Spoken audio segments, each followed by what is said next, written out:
Fox Sports welcomes you to the AdventHealth 400 on FS1, 13th race of the season.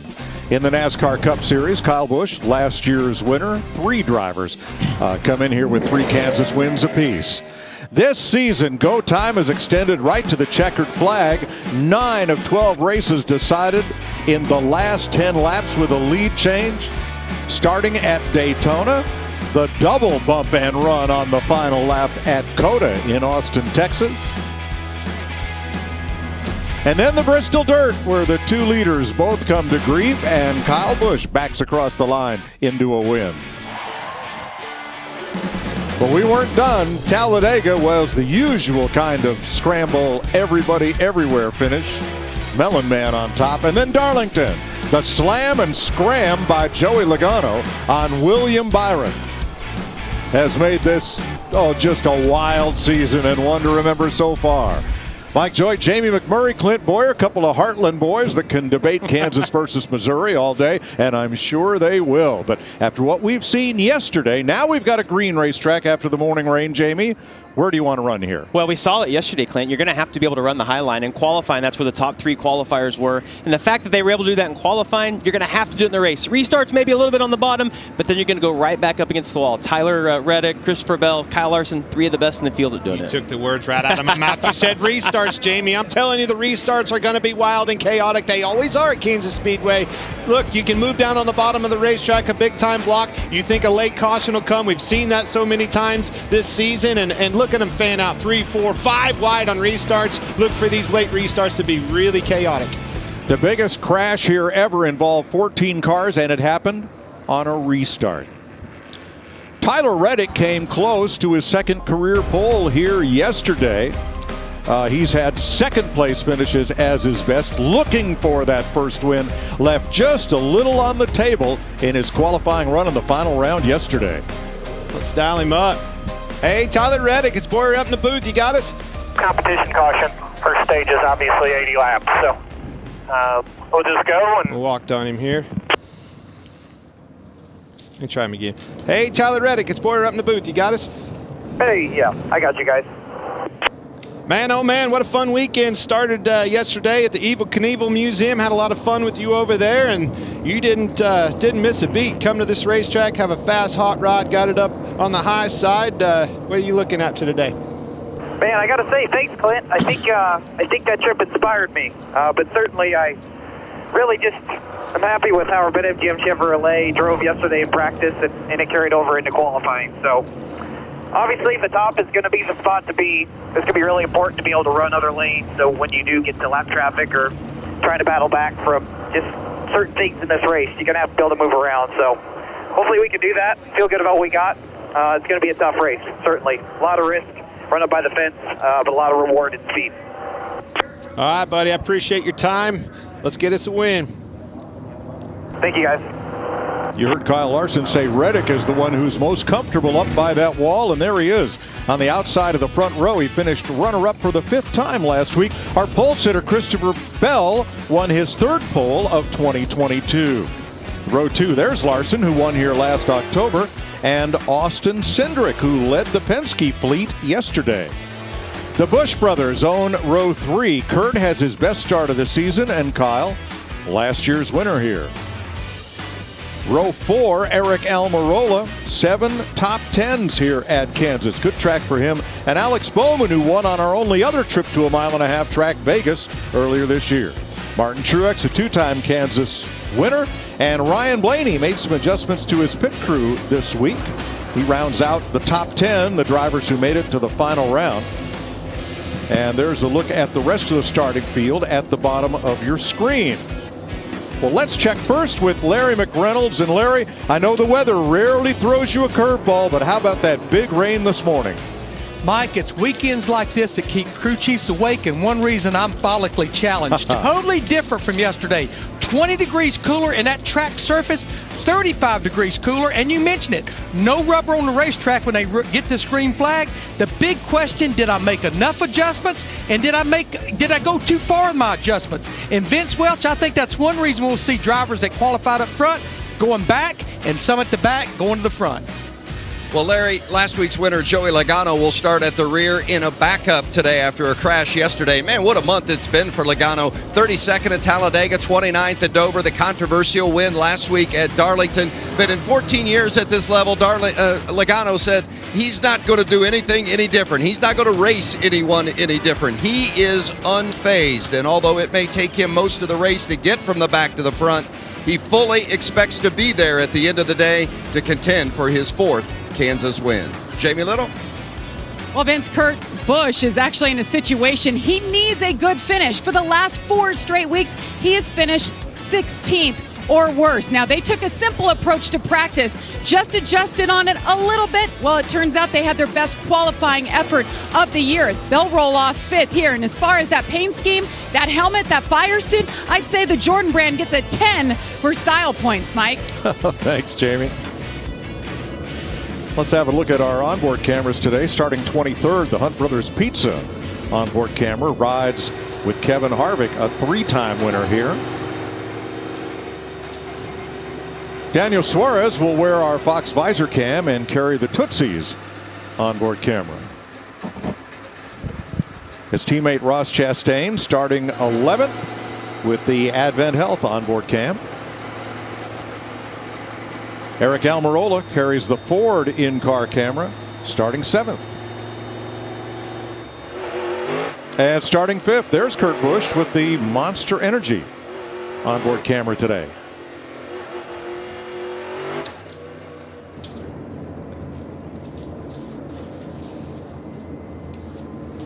Well, they came with raincoats, and now they are sun-drenched here in the grandstand. We'll go 267 laps to complete the 400 miles. Stage lengths 80, 85 on 102 laps, 45 down pit road, and the fuel window 58 to 62 laps. Joey Logano in a backup car, as is Chris Buescher. They're at the back of the field. Here's Team 22. Hi, boys. Thanks for all the hard work here. Just worked your butts off getting this thing together. Hopefully she's just as good as the other one. We'll work our way through it. Not to take all day. It's not going to be easy. Long way to go, 400 miles to get there. Heading the field into turn 3 with the lights out up on the wheel and roof bar. There's the all-new 300-plus horsepower Toyota Camry TRD leading the field to green.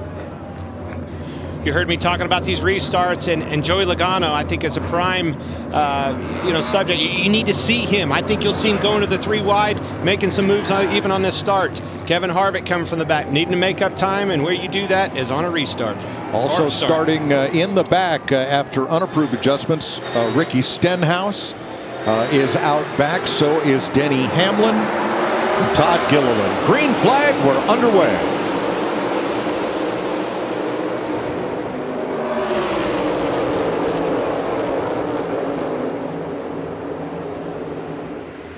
Roll to the 22 back to anybody else. You can roll to them.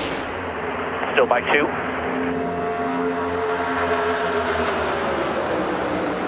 Side even tight. That's Derek Nealon, Tyler Reddick's spotter. You see it already, 3 wide. That's what's cool about this racetrack. Gives these drivers options on these restarts. Again, 3 wide getting into 1. Boy, Clint, Tyler Reddick immediately went to the top in turn 1 and 2. Christopher Bell decided to run the bottom.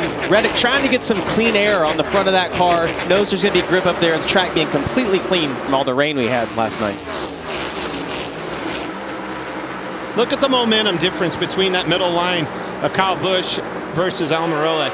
Huge momentum gained up there in that progressive banking. The Busch brothers not playing nice. Kyle had a run down the bottom. Kurt came down and closed the door and held him off. Won't be the first time. Or the last. Won't be the last. This is 7th place. Again, just everybody jockeying for position. The time is now. If you're going to make these passes, you do it on fresh tires.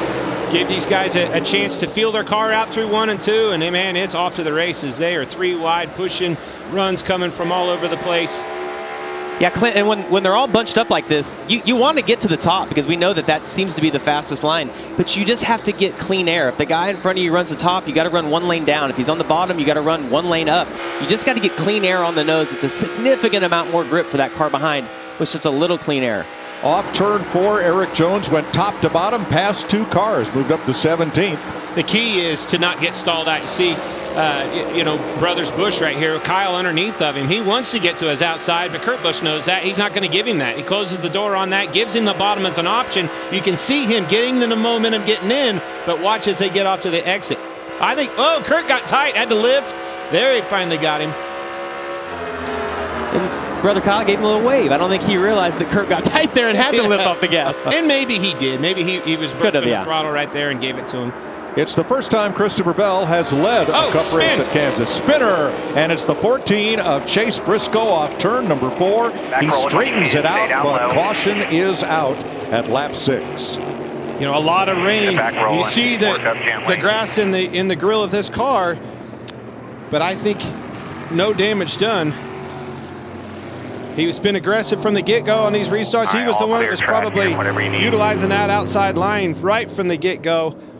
Pushing pretty hard and spun around off of 4. And this is a great side of this new car, Clint. With the old car with the splitter, it would have dug in right there in the grass. Would have completely ripped the front end off the car. It doesn't appear to me that Chase Briscoe has any damage to this car. Come in, clean the grass off, start over. Absolutely. Top of the screen, upper right, the black and gold car. That's how fast they come around, all by himself. It really wasn't, anybody close to him, front or rear. Got loose on exit, and away it went. He was 10th, about a car length in front of Martin Truex as they came off the corner. Another look. A good sign, though. I can't tell you how hard it rained. I was really worried about the infield in this grass if somebody spun off of 4 like we see all the time at Kansas. Well, and I guarantee you, to see another lap. Going through his head was, I need to get this pointed straight and keep my momentum up because I don't want to get stuck in the grass. Jamie Little. Nice save for Chase Briscoe right there. He came on the radio and just said, I'm too loose on exit. It's just over-rotating like it was yesterday in practice. And they had adjusted on it, but obviously not enough for the start of this race. I think it was Ryan Blaney who tweeted from the coach lot this morning, I wish I'd paid more attention when that motor coach salesman talked to me about hail insurance. Chase Briscoe goes for a spin on lap 6.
Under caution for Chase Briscoe's spin off turn number 4. Single car incident, no wall contact, and doesn't appear to have dug up either the splitter or diffuser too badly. They're lined up for the restart with Christopher Bell again choosing the outside. Let's talk tires. We have learned that these tires, especially the left rear, are at their best on takeoff on the restart, and then they'll level out. But if you're too aggressive with low air pressure or with camber on those first couple of laps, you can damage that tire and it does not recover. Well, certainly saw that yesterday. Several cars, Joey Logano, Chris Buescher wrecking, with basically left rear problems, whether it was low air pressure, too much camber, combination of the both. I think you're going to see all these teams make adjustments, much like we saw at Darlington, and that'll go away. If I'm Tyler Reddick, spotted right here, I'm going to tell him to be a little more careful on the start, because I thought on the initial start that not that he jumped, but he got a little better start than I thought he might get in trouble for that. So I'm going to tell him to be a little more cautious right here.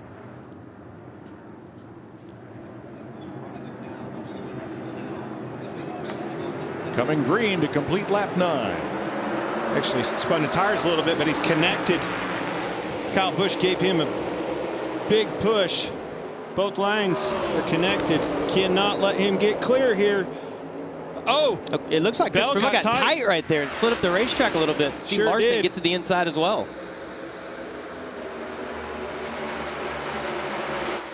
And Kyle Larson capitalizes for second. Kyle Busch on the inside for third. Bell back to fourth. Clint, look how they're all over the racetrack, all the way from the bottom to the top. Everybody's searching for that little bit of clean air. It's going to be an interesting moment for Christopher Bell right now, because he's had clean air the whole race. Now that he's back a little bit, that car's going to handle a little bit different. We thought he had the best car. It'd be interesting to see if he can recover now. Daniel Suarez up to 6th there. And in all that, Cole Custer caught a piece of the wall. Look at it. Silver and black car outside. Oh, had a little help. Yeah, Haley got tight. Looked like come up into the door of the 41.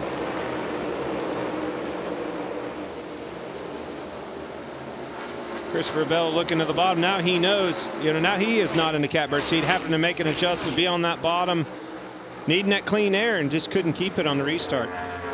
Jamie.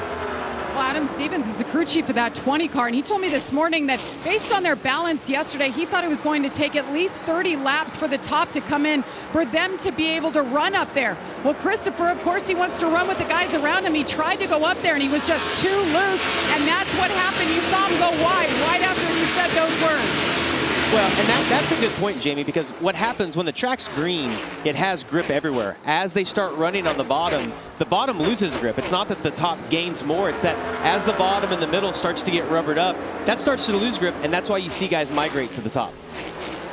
Here's the running order for the Gibbs Toyotas. Note that Denny Hamlin in 18th, gained 5 spots on the restart.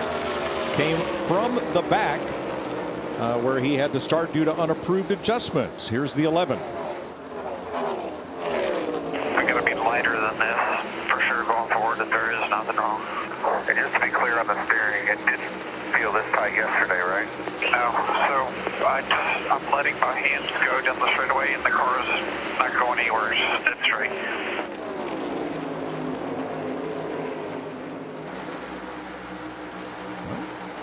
Well, you heard it. You would think it was supposed to go straight, but honestly, cars have caster in them, and they'll naturally pull to the bottom to the left. So he's definitely feeling something different in his wheel, and possibly another gremlin. We have seen every single week, it seems like, the 11 having some sort of problem. Yeah, and they can adjust the tension in the wheel of how much effort it requires to the driver. Every driver has a little different feel. It sounded to me like he wanted a little heavier steering right now for the feel that he's used to. Joey Logano had to start out back in a backup car. Vince? Well, and it was all hands on deck. All 3 Penske teams working an extra 6.5 hours. All 15 guys working an extra 6.5 hours to get that backup car ready. So they weren't quite sure what they'd have at the start, and what they had was wrecking loose. Logano said, we have got to come in and get this adjusted. They did come in, made a big chassis adjustment, but he says it is still sideways. Here's what happened to Joey yesterday.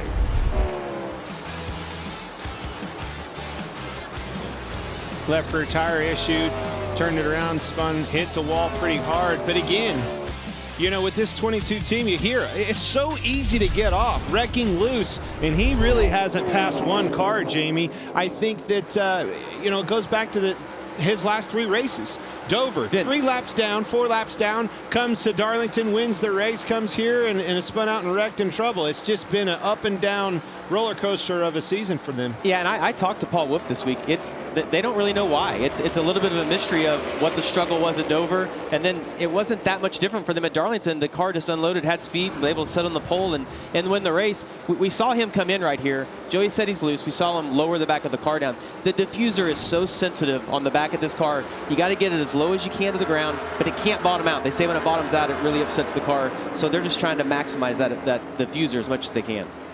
13th place, a lot of back and forth here between Eric Jones and Bubba Wallace.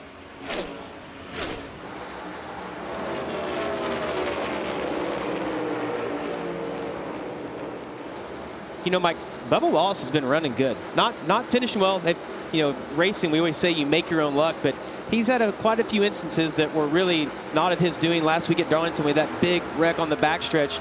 But Bubba Wallace has been pretty fast, along with his teammate Kurt Busch. And yesterday in practice, both of those cars were fast as well. Same could be said for Eric Jones, the kind of season he's had. We're riding along with Daniel Suarez as he closes in on Austin Cindric.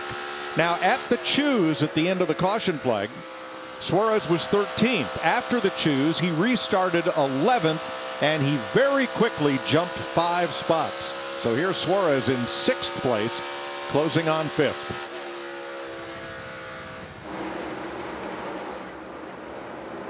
Tyler Reddick started outside pole. He's out front for the most recent 10 laps after Christopher Bell led the first 9.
Andy Reid, interested spectator here. Yeah, he's reading plays and making substitutions on the fly.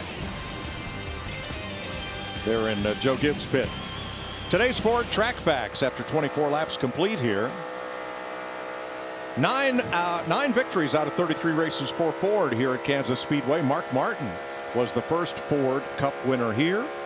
Joey Logano with 3 has the most.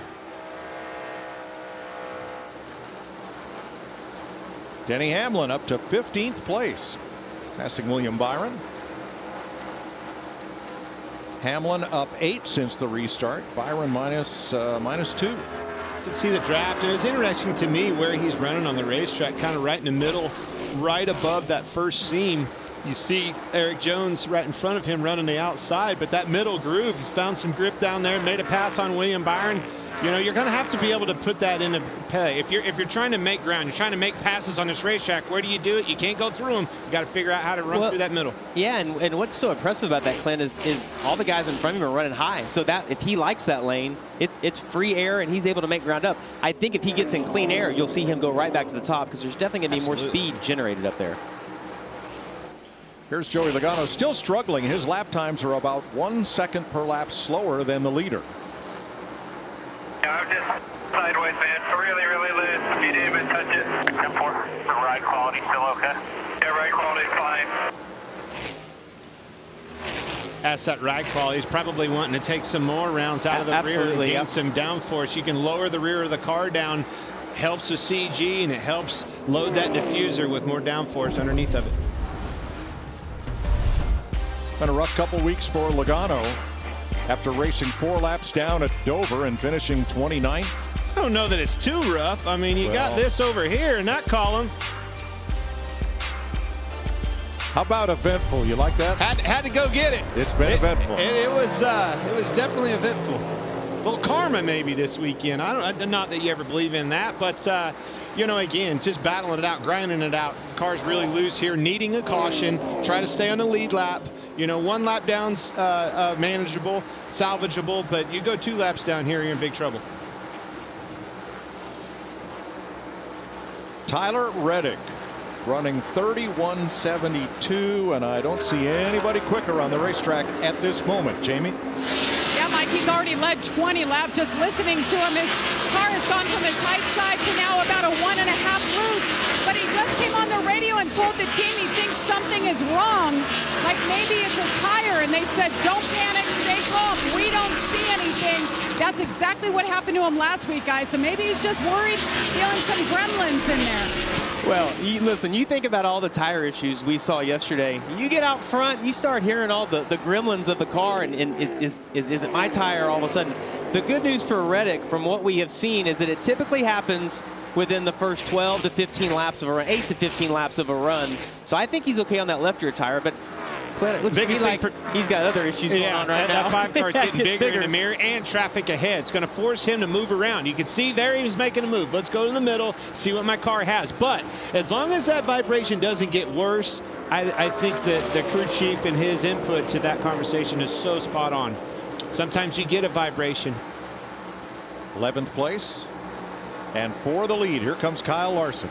You know, as we look at Kyle Larson right here, trying to make a move on Reddick, I think what makes Kyle Larson so special as a driver, obviously he has speed. He can go out, he can set on poles, he's fast lap times, but he can race. His racecraft is as good, if not better, than anybody in the series.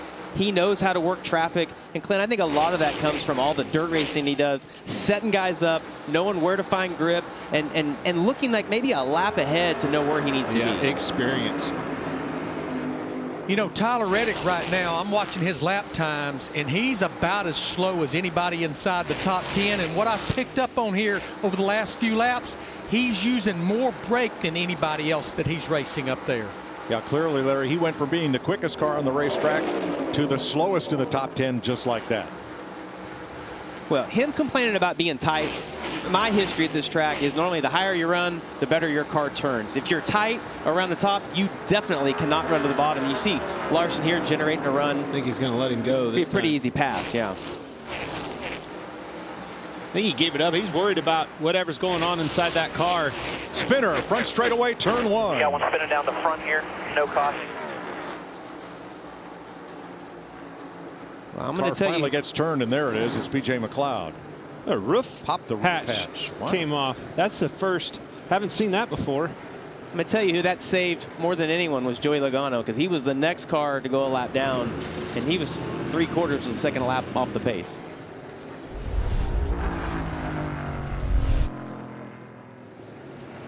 Watch the blue car. Just maybe that almost looks like a down. left rear went down again. Just obviously the right front popped as it slid, but I it saw Chris Buescher on pit road. Did he get on pit road before that caution came out. Hard to tell here because all four are flat on McLeod's car as it comes to rest. Now that roof hatch is for driver exit if needed. It's not an aerodynamic aid in a spin. That is not supposed to open as the car goes around. He might have been swatting flies in there, Mike, and accidentally ejected himself. Well, here we go. Business is picking up. Everybody's getting ready for the first pit stops.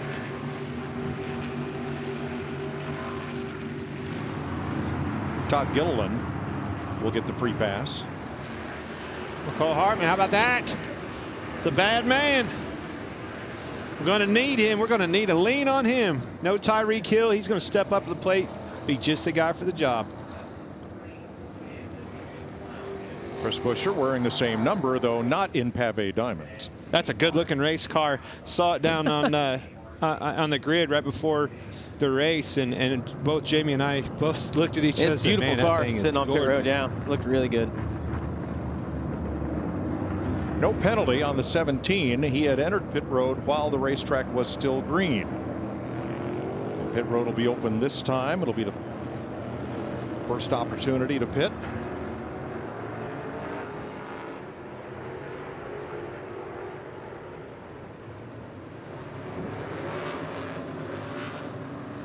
Kyle Larson has led the last 2 laps after Bell was out front for 9 and then Tyler Reddick for 24.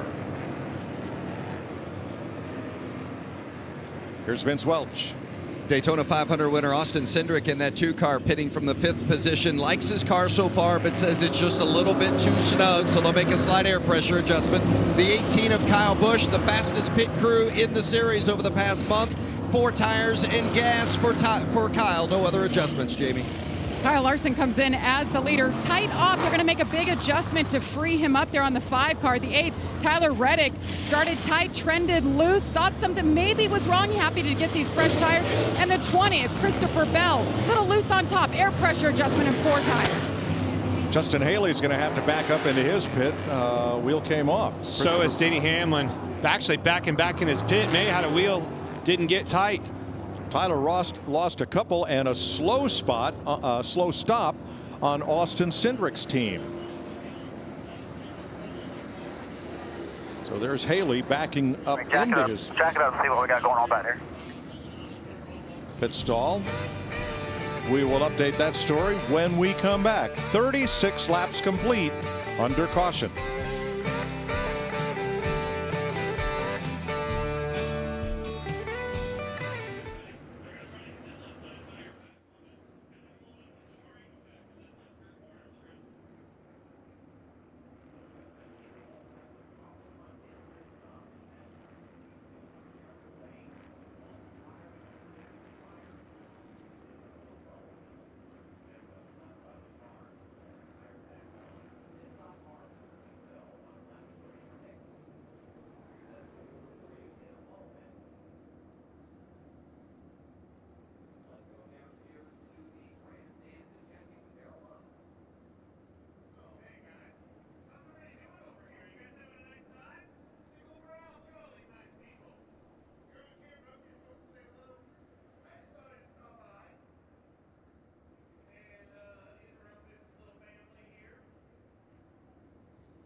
We are back after a ragged round of pit stops. At 31 of Justin Haley, a wheel comes off, and there's fire under the left rear of that car. Penalties on the 2 for uncontrolled tire, the 11 for equipment interference, the 3 for removing equipment, the 15 too fast exiting, and the 5. The left rear lug was very, very stuck. Almost wouldn't even come off. So sorry about that. Really nothing Calvin could have done. I don't know what was going on. We're going to look at the wheels. Okay. So no penalty on the 5, just a slow stop. Austin Dillon removing equipment from NASCAR's Hawkeye officiating system. That would be the gas can.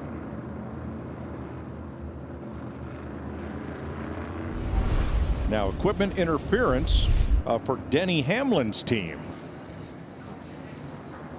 Unless you think I was too deep. No, you were not too deep. We'll work on it. We may need to back you up a little bit more yet, obviously. He couldn't get out of his pit stall with a 16 in front of him as that, but the tire, I saw the tire roll off into the 16 stall, prevented him from being able to do their pit stop. It was a very ugly pit stop for the 11 car. Let's just put it that way. And here's Austin Cindric's issue as we get through the choose. Same thing with the tire getting away. Now remember, Denny Hamlin's team, they are under appeal and likely facing a 4-week suspension for a lost wheel. There's the results of the choose. Christopher Bell outside once again. Tyler Reddick, Kyle Busch, and Daniel Suarez now up to 4th. Timely caution for the 8 of Tyler Reddick. You heard him talking about concerns of a vibration. Couldn't have come at a better time for him. Get in, get some tires on, maybe make an adjustment, and then be right on the front row again. You still have a chance to win $5,000 of Clint's cash today. Play Fox Bet Super 6. Scan the QR code now. Download the Super 6 app and enter your race picks for a free shot at your share of $5,000. Play for free. I did my head-to-head matchup with Busch and his teammate Denny Hamlin. I was not right on that so far, but it's so much fun to be able to do these every week with the fans. It's free to play. Jump on Fox Super Bet Super 6 and have some fun with it. It's $5,000. Come and get it. Stage 2. So before pit stops, Kyle Larson was first. He is now 10th. Austin Cindric was 2nd. And he drops all the way to 31st. Here we go.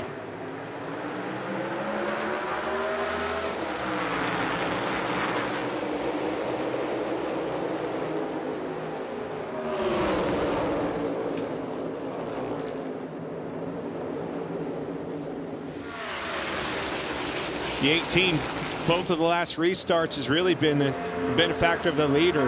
Big time pushes coming from that second row in the 18 of Kyle Busch. Larson makes it 3 wide on the outside. So does Chastain. Reddick having trouble in the middle. Not the restart that I thought he would have at all.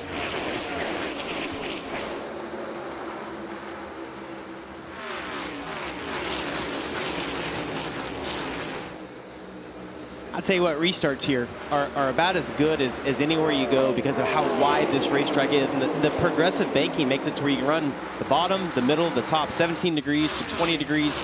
It gives you so many options, Clint, of if the guy in front of you is one lane, you just go to the other. There's another option that you didn't say. They're tippy bottom. After the start-finish line, the apron is so wide here. You haven't seen it yet because I don't think the money's on the line and it's not time. But the a pay late window's caution not open. comes. When that pay window opens, I promise you, after they cross the start-finish line, somebody will be down on that apron going for it, run a 4-wide scenario. Teammates. Team Trackhouse. Chastain going by Suarez.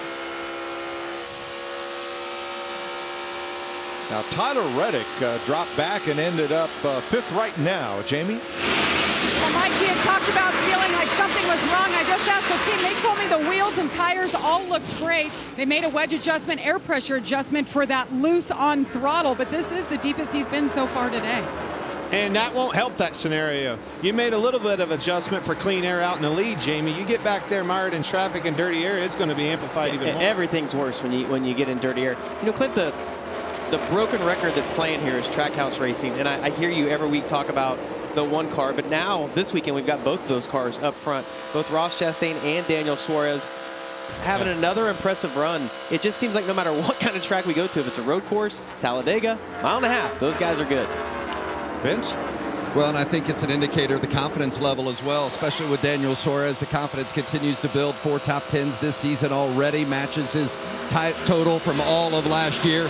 Likes the car right now, says it's a little tight center exit, but otherwise pretty solid, as it would indicate by his running position. Eric Almirola there, and Alex Bowman may have had contact coming off turn 4 last lap. You know, Clint, we heard Vince talking about Chastain being just a little bit tight, and it just seems like when we see cars that are fast, they're all just a little bit tight. When the guys get just a little loose, and we heard Logano screaming loose earlier. Speaking of tight, did you see how tight Eric Almirola got in the wake of the car in front of him?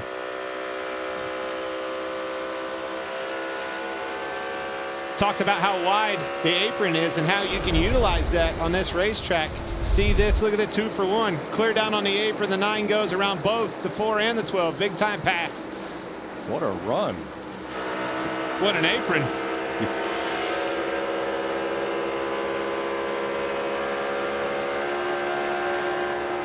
Yeah, Clint, you know, knowing how wide this track is, especially down on the apron, the front stretch like that, you see so many cars get into each other on the exit of the corner. Right there, ooh, see Blaney wiggling up the track as Kurt Busch ran him up just a little bit. Just as the transition of the banking goes away on the exit, the cars tend to get a little bit tight there. Yeah, but that's what's so cool. You see the 4, Kevin Harvick, right in front of Kurt Busch running that bottom.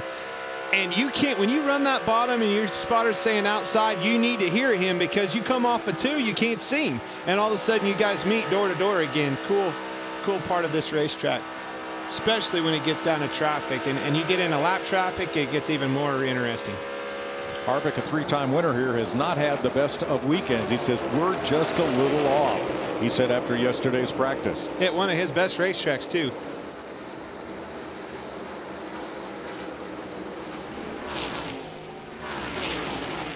Joey Logano 19th, working his way up slowly. Here is Harvick 15th with Kurt Busch. So one thing about Kevin Harvick, he will grind it out. Always, you know, he's a smart racer, experienced racer, and will grind this thing out. And lo and behold, you look over your shoulder at the end of the race, and there he is in about 5th to 8th place. Vince has more. Well, you got that right, Clint. He is a grinder, and you know that as being his teammate for so long. But Harvick told me beforehand today, they changed a lot on this car to get it to ride and drive, have that drivability that it did not have yesterday. And it's a methodical process, and right now he's 15th. We'll see if it gets any better. He's 8 seconds off the lead, and his lap time's within half a second of the leader after 50 laps.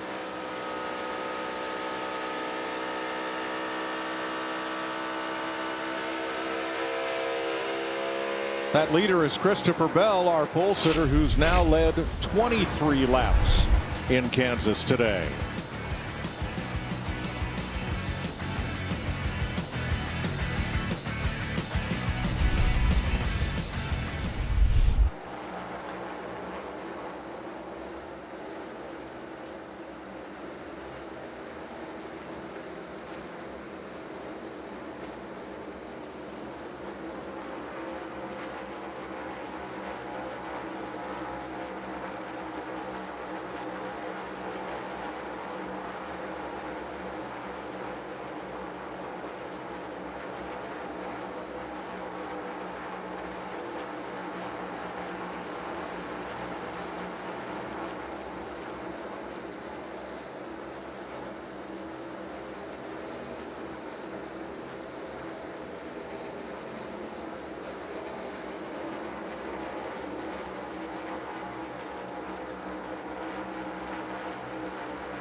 55 laps completed in Kansas. Let's see who's made it to Ruoff Mortgage Victory Lane so far this season, with a couple of repeat winners, Byron and Chastain.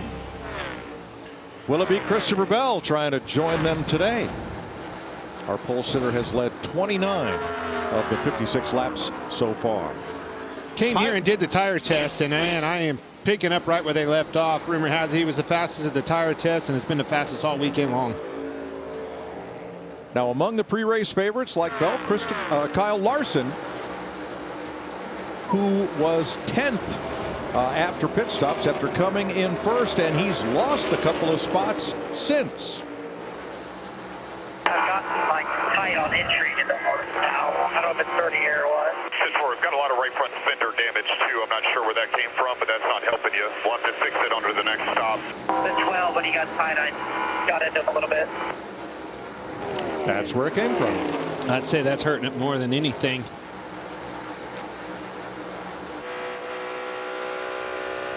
Outside. Pulling ahead. Clear, clear, clear. Kurt Busch puts Kyle Larson back to 13th.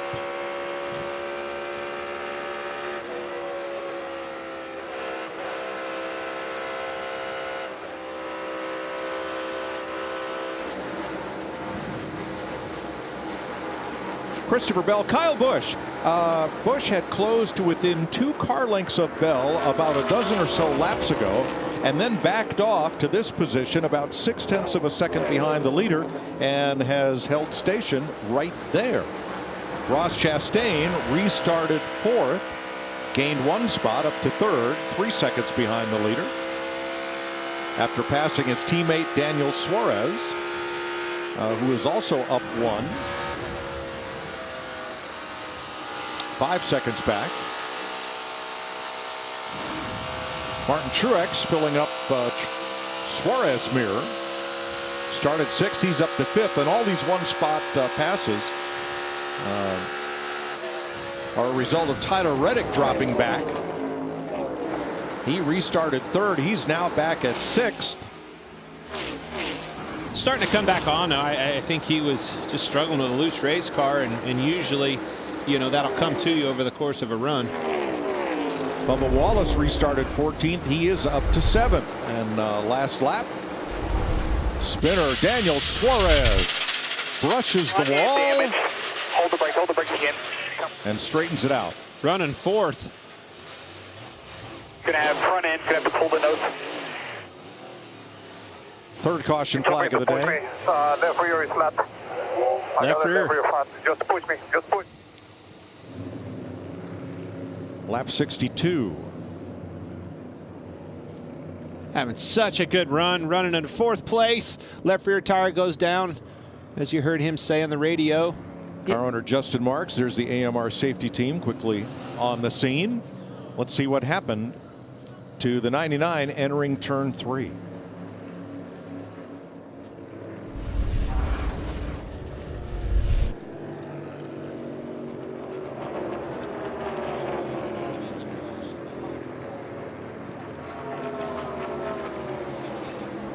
Was that left rear down when he spun, Jamie? Yeah, it sure did look like it was. And you know what's so frustrating about Suarez and the 99 team is that it seems like all the bad luck has been on the 99 this year. Yeah, you could see him chasing that for a long time, Mike, getting down to the corner. Hang on, Ted. Hang on, Ted. Hang on. Guys, we're in a fence. Front end damage. Hold the brake again. Come right to us here. Keep it rolling.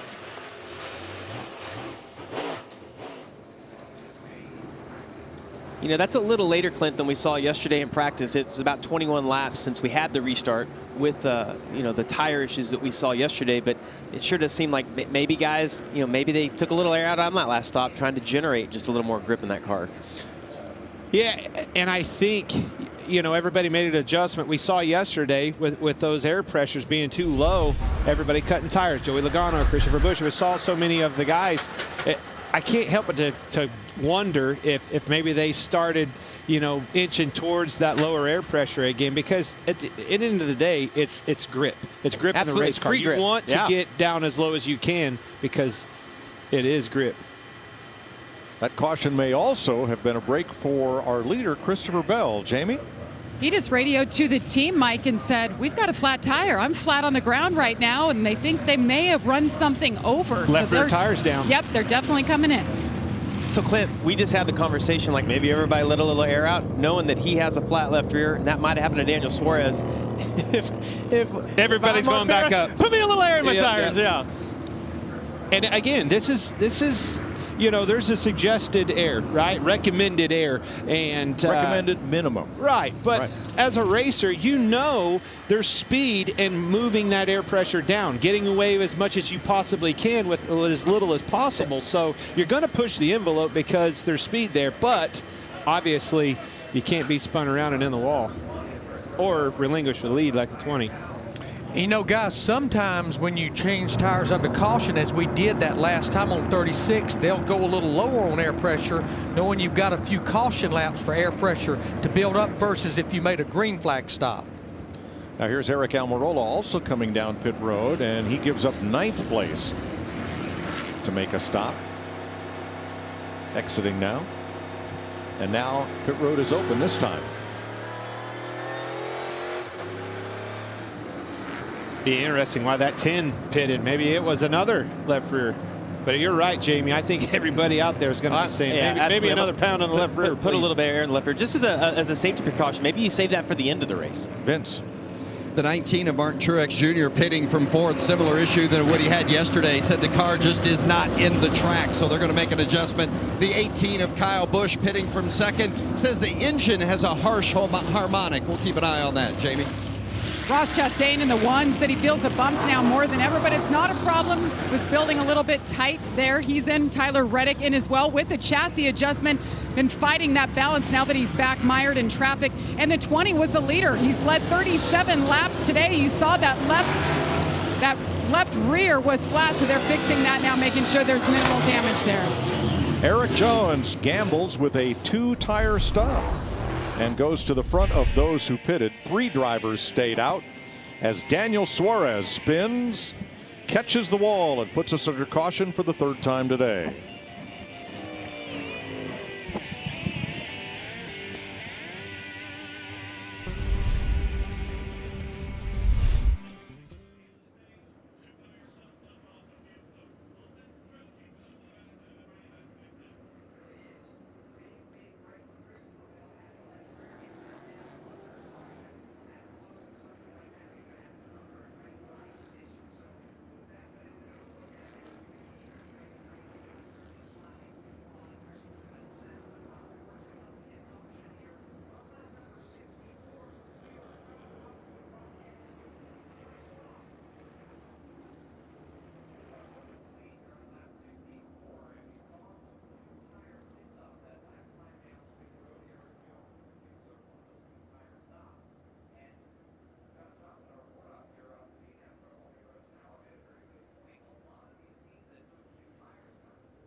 getting ready to restart. Stenhouse, LaJoie, and Austin Dillon did not stop under that caution flag, so they're up front.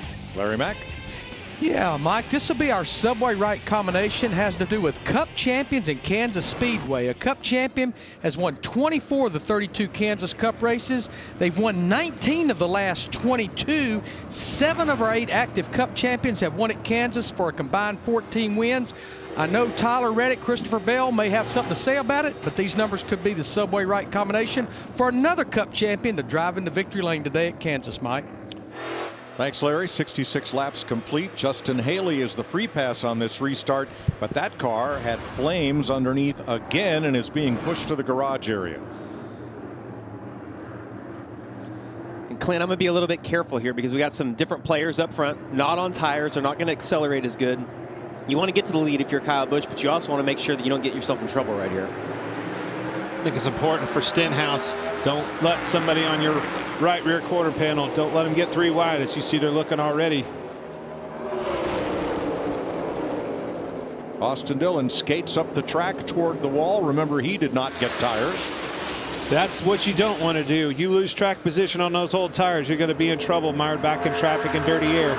And Stenhouse. the 43, Dave Ellens put only 2 tires on Eric Jones' car. You can see the difference. Look, they're splitting him on both sides, getting ate up pretty quickly, but as many as you can fend off, do a very good job. Try not to let him on the outside. Give him the bottom, I think you'll see him do.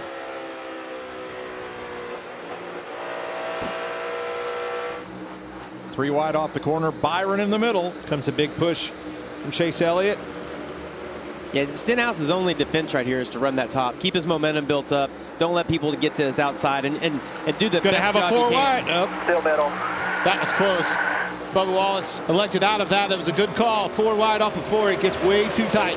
Big jump for Reddick. It's still and 4 wide. Truex. Might be 5 wide here soon. 4 wide tight. 4 wide tight. Sort of. Is there any other 4 wide? Let me tell you, that's not what you want to hear in your ear. You can tell by the pitch in his voice, too. Now, in the midst of all that, watch the 4 of Kevin Harvick. Down on the 48, pretty tight, really tight. I think the 48 got a little bit loose and pushed him up. Just a little kiss. Caused him to get Can't into be the too wall. bad. They were racing for 11. So Austin Dillon, without tires, has lost 22 spots on the restart. Corey LaJoie, 18. Wow. Well, Mike, we always talk about Darlington being the place of massive tire fall off. This Kansas Speedway is pretty close to that. You're going to see a second and a half, almost 2 seconds of fall off over the course of a run right here.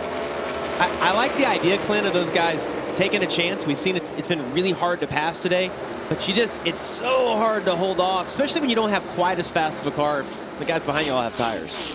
Now, Ricky Stenhouse lost 10 spots. He did the best of those that stayed out, while the 43, Eric Jones, has dropped 4. Interestingly, we're told that our pole sitter, Christopher Bell, put on a set of scuffs.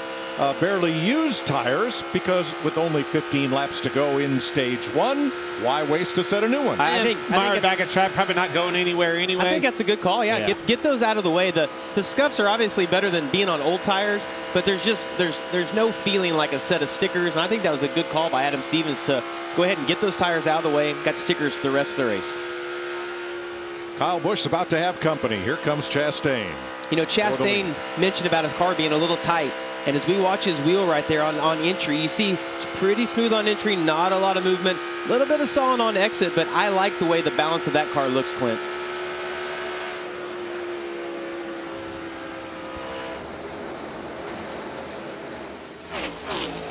Kyle Larson had a long pit stop to repair that fender damage that Cliff Daniels told him about. He restarted 24th.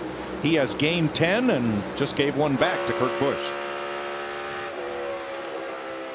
Still got a long ways to go in this race. It's a good call. Come in, go ahead and fix what you have. It seemed like they had quite a bit of damage, which is kind of interesting, Clint, because that composite body, we don't see it dent. You know, normally it goes in and it either gets torn off or it pops right back out. There, and they got it fixed up pretty good. It looks really nice. But right there. you're exactly spot on. You need to get it done as soon as possible. Take your lick and get back in the game. Long race ahead. Daniel Suarez made repairs, got back out on the racetrack after bringing out that third caution, but is now 3 laps down. It seemed like if you were going to take a chance on that pit stop, not pitting was not the best call. But the 2 tires on the 43 car, that's working out pretty well. And I can't help but think back to Talladega when they never put left side tires on their call. Took a little bit of a different pit strategy, but it's worked out so well for Erik Jones right now. He's going to maintain, it looks like a top 10, get him a couple of stage points. The way that team is running, Clint, would not be surprised at all to see them make the playoffs. They've been doing a great job. Overachieved all year long. And he's doing a great job behind the wheel. Cars have been fast. He's getting it done. Smooth, steady, no mistakes, solid finishes. The fight for the last stage point has Alex Bowman trying to hold off Denny Hamlin and Kurt Busch moving forward.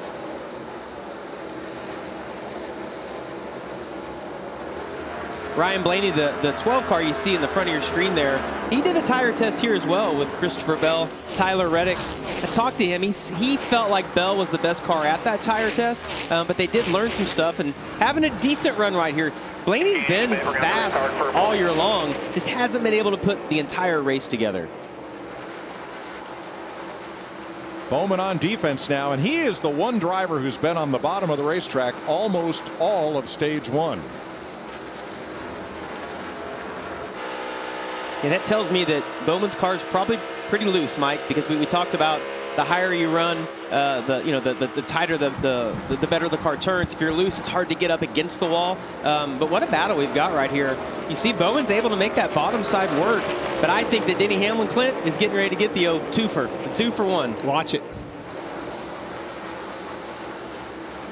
Trying not to run in the wake of the 12 car. Ryan Blaney moving down. He's been running that middle line. Seems to find the most grip for him.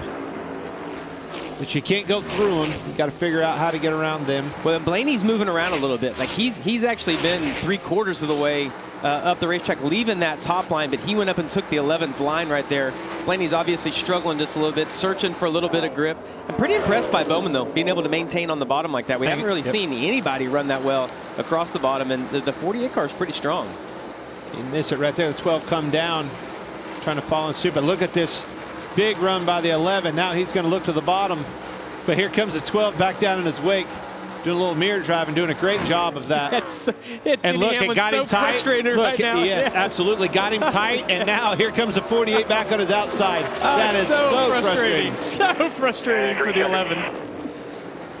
And Bowman will get that final stage point over Hamlin. That's good racing. By a couple hundredths of a second.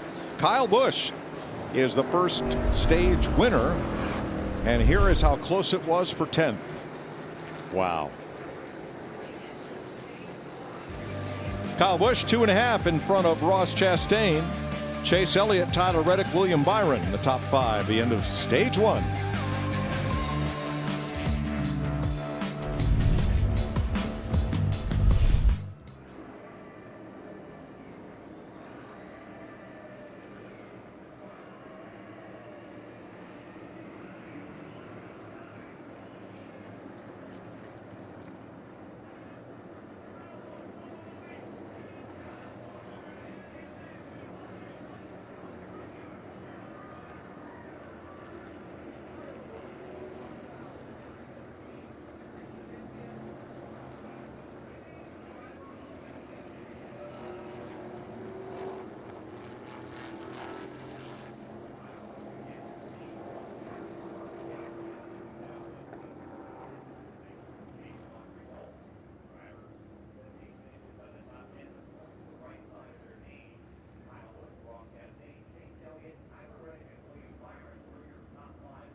Next Sunday, a big USFL doubleheader kicks off at noon Eastern on FS1.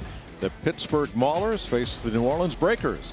Then at 4 Eastern on Fox, the Houston Gamblers take on the New Jersey Generals. And it's all streaming on the Fox Sports app.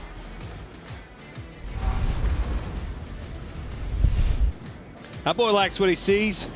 Another one. What about guys? What about the guy at pre-race with the Mohawk, Clint? That love was sweet. Oh, Little couple of golfers. Yeah, getting in a quick spatula. nine. I mean, spatula golf. Ice water. How about that? He lost that thing earlier in the pre-race. It was funny. A lot of kids here this weekend. Love it. Good to see. Pit road is open, Vince. Well, in Stage 1 winner, Kyle Busch is going to lead the parade down pit road. And for Busch, it just needs to wrap the corner a little bit better. He said, I'm not finishing the corner the way I need to. They're going to make an air pressure adjustment, but that's it for the 18, Jamie.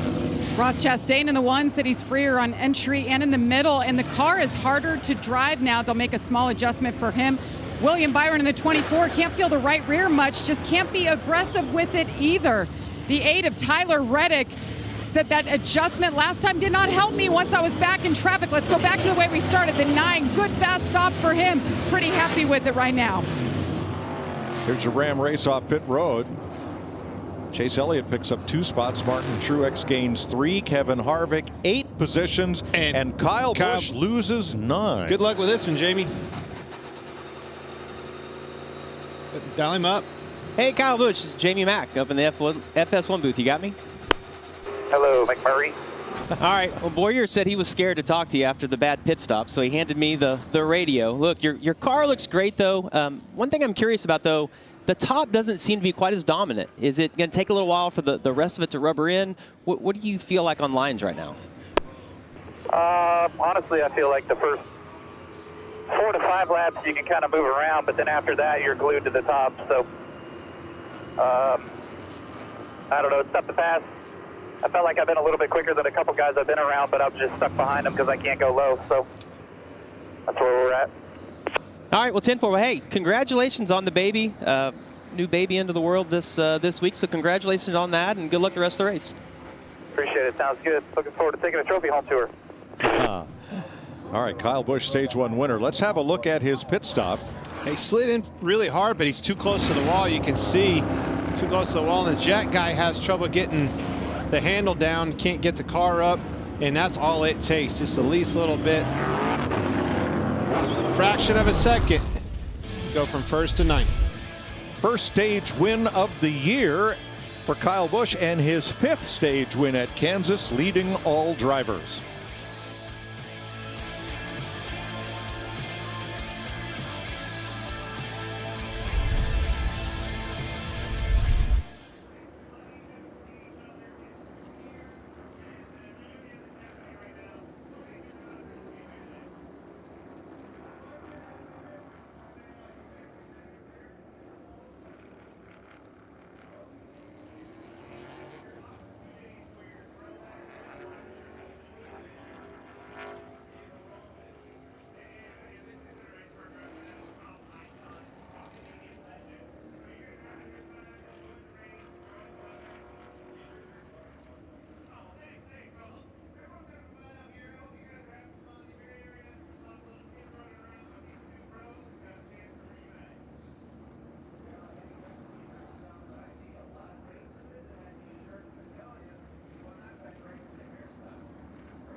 86 laps complete. Chase Elliott would be your leader, but he has a penalty for equipment interference on the pit stop. So does Denny Hamlin. Bubba Wallace's team over the wall too soon. Daniel Suarez, too many men over the wall repairing crash damage. More cars came in and made a second stop. Vince. Well, and one of those was Kevin Harvick. They had a good clean stop the first time they thought. It was very quick, but they had to bring Kevin back in because they were concerned they didn't get the left rear tight. So had to come back in and tighten it up. Jamie? Guys, the 43 of Eric Jones, they cannot get the right rear off. He is pitted twice as you see him. He's back in for a third time, cannot get it off. He has 3 other brand new tires. I haven't seen this before, Mike. So look at that long breaker bar. I've been watching this for the last few laps. I mean, it literally, that's got a breaker bar probably 5 foot long with 2 guys standing on it, and that lug nut's still on there too tight. Can't get it off. Wow. It's a big time problem coming to the green. So Ross Chastain and Martin Truex will lead them to the Geico restart zone to begin stage 2. Byron and Reddick row 2, Blaney and Bowman, Kyle Busch, Christopher Bell, Kurt Busch, Kyle Larson. Those are your top 10 as we go green.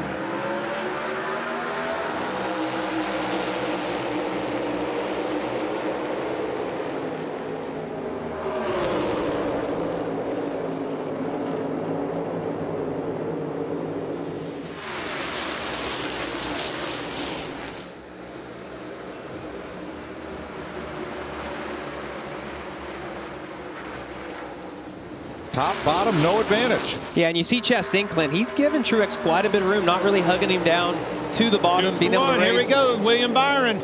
Gonna go for it, down on the apron. I think he's clear up. Great pass. Just continuing to impress us. Little redemption maybe feels good, I would think, after getting, the win knocked out of the way for the win last weekend. Back to the point, leading the charge. Here comes Tyler Reddick on the bottom, taking 4th place from Blaney. Kurt Busch also using the bottom, slides up right in front of his brother. Those two have been together all day. Yeah, just watching Kyle Busch, digging yourself out of a hole. Pit road, holy cow, we had a lot of mistakes and a lot of things happen on pit road that have really shaken this race up. It's the momentum, gained by 2 things. Those cars are stalling each other out, running side by side. They had to lift a little bit, enabled William Byron to get that run off the top. Blew their doors off.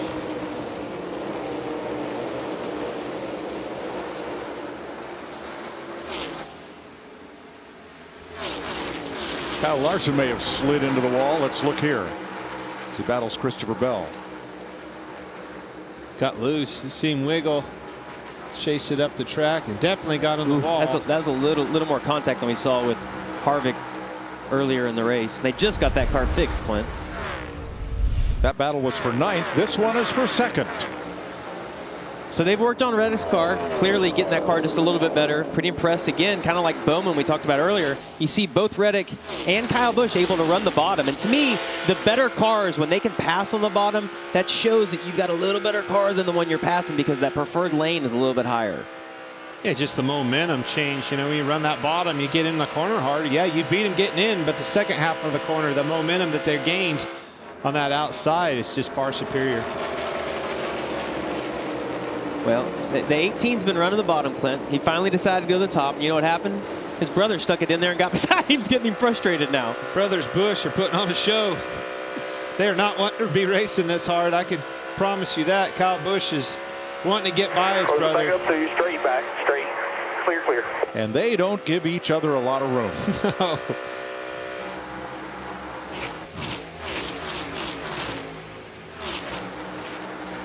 Hey, every position counts. You can see how hard it is out there for these drivers to pass and navigate. At 45, if you're Kurt Busch, you can't afford to just pull over and let him go. You need that clean air. Every position lost, your grip level in your car just keeps diminishing further and further. And there's always going to be some give and take. And I don't care, brothers, teammates, or who it is. There's going to be a little bit of give and take trying to figure out, you want to race smart so that later in the race that favor could be returned. So William Byron has become the 8th different leader today. Jamie? What a week it's been for William Byron. Of course, on Sunday, the drama with Joey Logano, and we saw that fiery emotion out of Byron for the first time. Then he told me he was sick Monday through Wednesday. Got here yesterday, really didn't have a good feel for the car, didn't really know what he would have. Well, they've been adjusting. They just made an air pressure adjustment. I'd say this is a nice remedy for the week that he's had. Just what the doctor ordered. Here was last week, a bit earlier, when Logano on the outside there said that Byron ran him up into the fence. And then coming to the white flag, the handle going away on Byron's car, he backs out of it and gets slammed by Logano up and into the fence, finishes 13th. Logano goes on to win.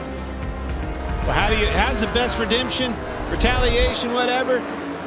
Go lead this race and win it. That's a good way to bounce back. And there's been so much discussion about, is William going to retaliate? We talked about it in the pre-race show. I don't see William Byron being that guy, and I'm okay with that. Everyone has their own style. William Byron, I think clearly the best thing he can do, who cares about retaliation right now? Go out and win the race, because trophies will make you feel much better than retaliation. The other side of that, Joey Logano digging himself out of that hole. We talked about going to the back. Good recovery by Logano. Yes, absolutely. Hard work on the 22 team this weekend, having a left rear tire flat, getting into the wall, repairing, and getting him back in the game. Vince? Well, and they have really had to work on that 22 car, guys, because it was just crazy loose to start the race. So both pit stops, they have come in and they have made significant chassis adjustments. Remember, Logano told me earlier today, he said, it's going to take us a while to get there, but eventually we'll get there. He's about halfway there right now. Now just ahead of them, Brad Keselowski. Not sure if Brad got 4 on that last pit stop. They had a really speedy stop. Came out in 13th, really improved his track position, and he is holding position in 13th. I believe that's the highest he has been all day. And yes, they did get 4 tires. They just had a great stop. 98 laps complete. We're going to take you Fox side by side with William Byron leading by 1.3 seconds.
103 laps in. The end of stage 2 is lap 165. Here are your Toyota top performers with Truex and the Busch brothers running 4, 5, 6. Pole sitter Christopher Bell 9th. Bubba Wallace and Denny Hamlin both inside the top 20.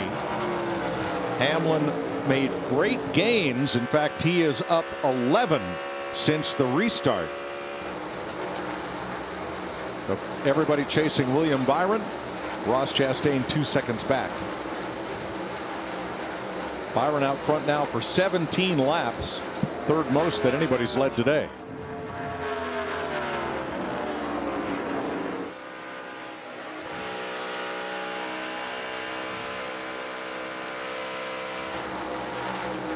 Austin Cindric has made a nice recovery. He had a penalty at lap 35 as we look at this battle for 9th. Christopher Bell and Kyle Larson, couple of dirt track aces. Here's Cindric, the rookie, made the final round of qualifying, started the race in 4th, had that an uncontrolled tire, restarted last, but has worked his way back up to 11th, including a 5-spot gain since the last restart. Ricky Stenhouse had issues yesterday, had to make repairs on that car and start this race in the back.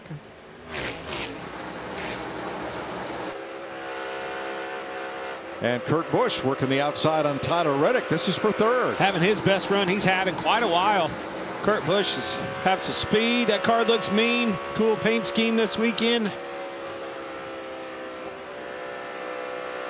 Old Jordan car's taking flight today, Jamie. Well, yeah, and Clint, here we are, 106 laps into this race. Track's starting to rubber up. We're starting to see a couple of new people show up, right? William Byron is now leading, appears to be a couple of tenths better than anybody else in the field. Kurt Busch has been good all race long, but we're starting to see a couple of different players come in. The balance of their cars, really like the rubber being laid down. The other thing that I'm looking at right now as I look at the whole track, everybody has migrated towards the top of this track. Very few people not running up against the wall. Kurt Busch quicker than the leader at this moment. Remember what Tyler Reddick told us on the pace laps when you asked, where do you want to run? Wherever I can find grip. It's a dirt mentality, right, Clint? You know, just impressed the Gibbs cars. I mean, obviously William Byron, Chastain running 1-2, but these Gibbs cars have been extremely strong this weekend, starting to figure it out. You know, we've always talked about that. Not that they weren't fast, but I'm telling you something about the month of May. If you think back in time when in my career, you look over your shoulder and the dominance of the Gibbs cars have really hit their stride somewhere around, like you said, in May and around the 600. It does just appear that they seem to get better as the year goes on. If you go back to Vegas, though, the last time we were on 1.5 miles, it came down to the end. Kurt Busch, Martin Truex, or Kyle Busch, Martin Truex Jr., they were in position to win that race. So they've had speed, like you say, all year long, but it does seem like every single week we start seeing more Toyotas up front. Jamie Little, Kurt Busch trying to make a run on 2nd place here. And Kurt Busch is an old school racer. He's used to having practice sessions to diagnose the car, give them a long, lengthy idea of what the car is doing and what direction they should go. He said it's not working this year with this car in such short practice sessions. The last 2 weeks, he took a simple approach. I take a lap and I tell him it's tight or loose. We adjust minimally and it's helping. You see it here today with the performance of this car. They've adjusted on it. It's firing off better. And guys, all they want today is to finish without a hiccup. They feel like they've had one race this year without a hiccup start to finish. Good point, Jamie. Kurt Busch is known. Oh, you saw Chastain right there, Mike, get just right into the wall. And I was going to say, Chastain's one of the hardest guys on the entire track to pass. He's almost going to have to let Kurt go because Chastain was in the preferred lane. But you saw he got a little tight, had to check up. Kurt had the momentum, was able to get by him. So Busch to 2nd.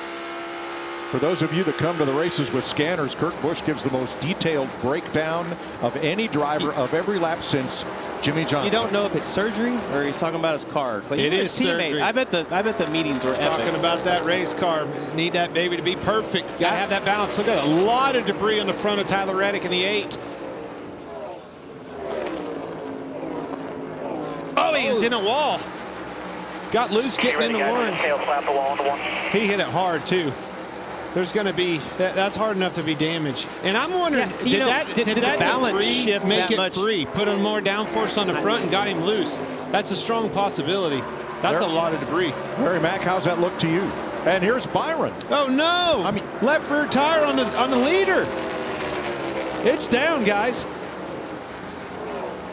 William Byron, left rear tire. No caution yet. Back up on the racetrack. Haven't started yet. No, they're wanting to get a caution, Clint. They're honestly hoping that carcass will come off so they can get a caution. If not, William Byron's going to go 1 or 2 laps down right here for sure. Yeah, if it happens, the caution would be for debris, not for Byron being slow on the racetrack. That's not worthy of a caution. Well, and the issue is that once they get in the pits, does that get wrapped around the brake caliper and the lines? It's the flat tire is one issue, but then by the time they get to pit road, what else has it torn up on their car?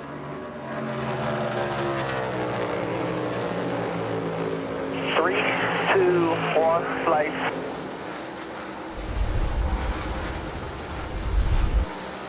As unlucky as this is, for it to go flat, where it went flat, we saw this a couple times in practice. He feels it right here. He's going to get on the brakes, slow down, and not tear his car. But I know that that's frustrating for him, but at least he's got his car in one piece.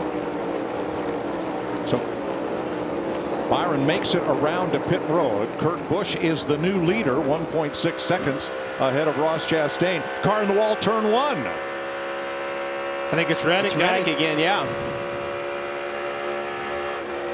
He rode the wall all the way around turns 1 and 2.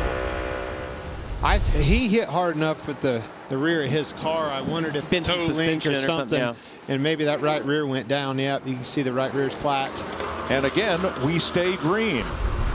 There's the wheel off Byron's car. Well, the one thing, even though Reddick got into the wall, there was really no debris on the racetrack. So I don't. No. They're not really a reason to throw the caution, but it's almost exactly like what we saw just a few laps before that. Just extremely loose on entry. Carrying the left front, which means the right rear is down. You saw it go down this time. But I think that was from the damage. And again, we can see the left front. You mentioned that the left front's off the ground. That's just a product of how rigid these cars are. You see even when the left rear goes down, the right front will come clear off the ground.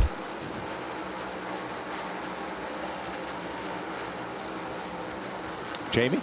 The 24 of William Byron, no indication that tire was going down. I was standing in his pit box and all of a sudden it was down. That team had to hustle, get tires ready. Now the 8, I heard somebody on the radio, and I believe it was Tyler, said something is broken. I think we're done, but the crew looking at it carefully here, putting tires on to see if they can continue.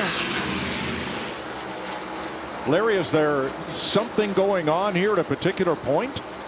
Yeah, I'm seeing a pattern. I look at Suarez, I look at William Byron, and it seems like it's happening about 20 to 25 laps into a run. And that may be confusing, but when you're under deflated, that's when the tire over deflects. But it doesn't show up as far as damaging the tire to well into a run. You do the damage early, but then it shows up, and right now the trend seems to be 20 to 25 laps into a run. It's a long time to have to hold your breath. Yeah, and I think that's, Clint, I think that's so confusing for fans to understand. Like, what do you mean it's not going to go flat for 10 more laps? But it breaks all those fibers down inside of the tire on the sidewall, and you just don't see the consequences until 20 laps later. So tire issues for leader William Byron and outside pole sitter Tyler Reddick. We stay green at 119 laps.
Chris Buescher's already stopped. Here's Martin Truex in. These are scheduled green flag pit stops. Vince.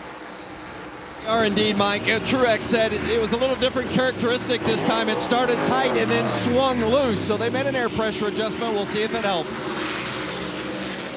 Austin Dillon in the pit lane and a few more takers. We're hearing Eric Almirola may have dropped a cylinder. Ross Chastain is in. As Kurt Busch continues to lead, Kyle Busch on pit road. Vince. Boy, Kyle Busch, he said it is 3 numbers tighter center off this run than it was last run. That's going to call for a big adjustment from an air pressure perspective, guys. Jamie? And the one Ross Chastain said about lap 25 in that run, whoa, he has a trouble. They stop him. They may not have had that left rear on him. They were able to stop him and keep him in the box, and they got it fixed there, tighten him up. Their balance need a little bit of help. Vince. The 4 of Kevin Harvick, they've just been searching, trying to get better and better throughout the course of the run. They were not good yesterday, continuing to work on it. We'll see if Harvick can continue to climb. Jamie with Kurt Busch. Kurt Busch is in as well. Set the balance right here really good as he was out leading these laps, leading the front of the field for Kurt Busch. Really happy good weekend so far. Spin, turn 1. Coming off the pit road, Kevin Harvick spun off. He gets down to the apron and caution is out in the middle of green flag pit stops. Just what half the crew chiefs did not want to see. Caution lap 127. No, it was not. It's really going to break the field up. See him coming off the pit road on down on the apron, just spun around. Super early because there's a bump on around there, Clint, that you kind of jump over, but he spun pretty early leaving pit road.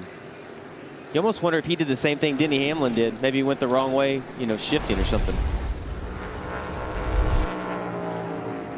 Chase Elliott hand out the window. I think he's trying to get down, or I think he was trying to obviously get his attention to tell him something. Well, he's the leader. There's a possibility Alex Bowman either is the free pass or might have been ahead of him at the moment. Trying to get him his lap back. Yeah, that's good teammate. Good teammate. Yeah, good. Thanks, friend. Right.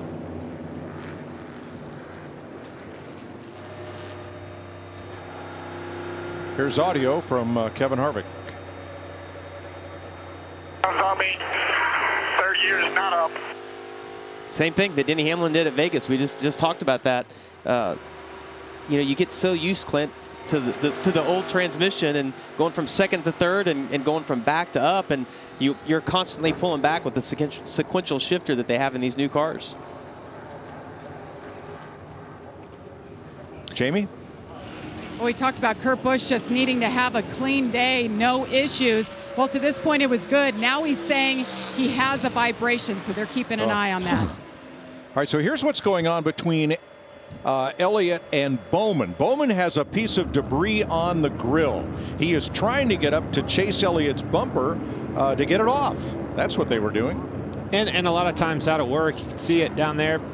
I don't know. Is it over? I don't know why he's really worried about it. I mean, like it's not hurting anything to be on the front. The ones where the worry's at is the 4 car. You know, he downshifted in the 3rd. You know, just like in the 11 instance, that thing blew up just a lap or 2 after that. That'll survive. Yeah.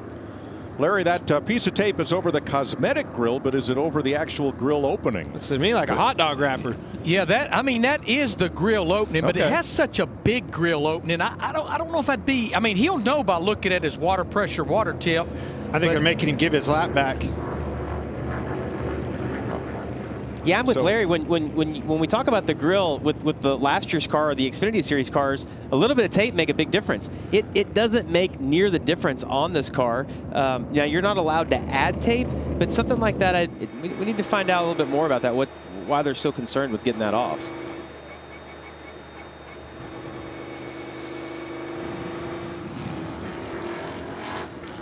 Well, it looks like they are still working on that right rear nut there on Eric Jones' car. And how many caution laps by the end of stage 2? This is the 5th caution of the day we're working right now. I'm going 18 to 24.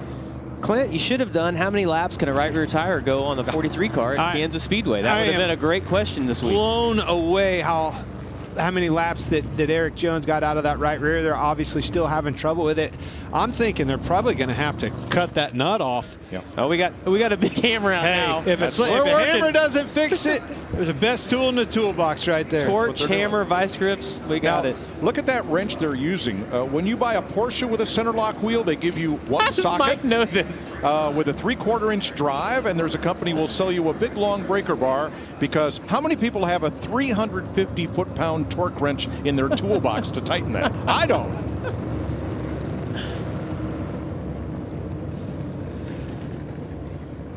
All right, Larry, let's get a little more insight into airflow on these cars, please.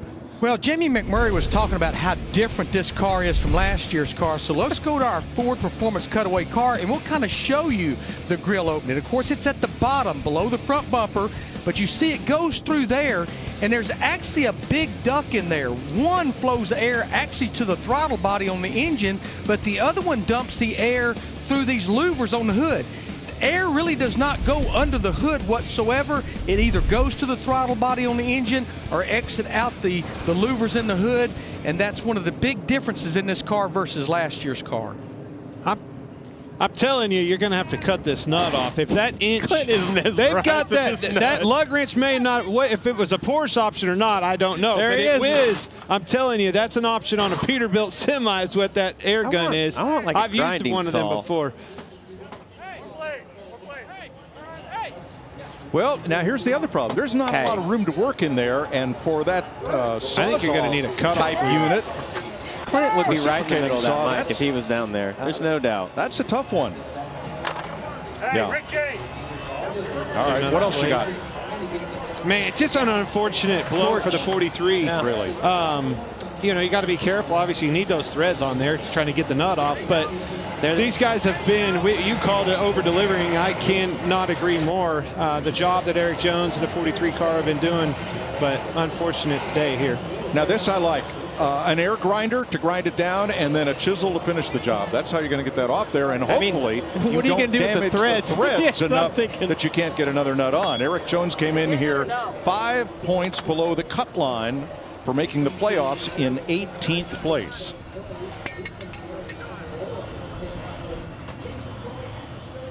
There's the air gun and socket for when things work right. Pit road stays closed. Just think of the leaders that have had problems today. Christopher Bell lost a tire. Kyle Busch had a slow stop when he was the leader. Chase Elliott beat everybody off pit road but had an equipment penalty. And William Byron was leading when a tire went down. It's just become like a day of survival. Not only on the track, but also on pit road for all these guys. A lug wrench that was actually broke right there. This is like a semi truck. That's what exactly I said. It's he called it a Porsche option. That is a Peterbilt option is what that is. For sure. But he's trying to, I think they're trying to actually cut that stud off. Look at that. Well, this 43 team is going to get the biggest attaboy if they can get a tire on that car and get him back on victory track. You're that right. was tight. Hey, that's truck. That is tight. That's truck stop torture right there. You know how frustrating it is for Eric Jones sitting in the car. Like, what is going on? And at this point, it's probably become comical to Eric. Like, you're sitting in there, you're like, all right, that right there, that's a 3/4 drive. I believe that is the biggest breaker bar you can buy. I don't know, Mike. Amazon's got a lot of breaker I can tell you, with that guy holding on to it, it's the most efficient tool they have. Yep. That's a big old boy that was using that. This cutoff wheel, I've never seen one of those before. I'm headed to the general store on Monday morning, and I'm buying one of them.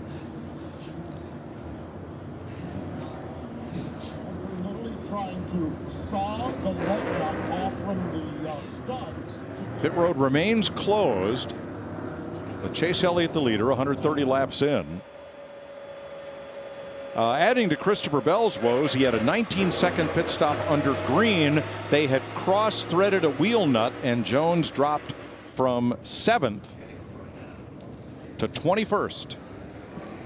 So right now, scoring is showing 16 cars on the lead lap.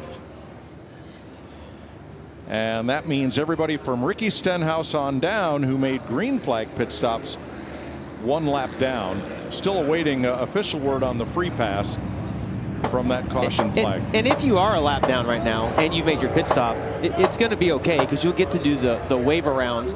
Might be on a little bit older tires, but you're not going to be stuck a lap down because all those guys are going to pit. And Alex Bowman is the free pass.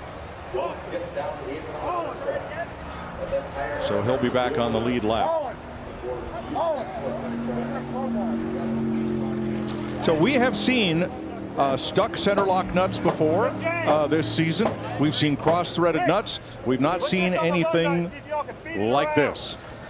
Yeah, you can see every pit crew member. I mean, we're all watching it, right? Everybody's wanting to know not only what the problem is, but how they're going to fix it. Yeah, what do we need for the next time this happens? 100%. And it seemed like they're actually fairly prepared. You talked about the massive impact gun that they had down there because this has been a little bit of an issue, but we haven't seen anything like this. And here my tool of choice would be that grinder. That reciprocating saw doesn't have enough room to get in there and work the way that wheel is I feel like dished. you pulled a Clint on me, though. You kind of This right here is my tool of choice. Bar. That guy right there, he can get the job done.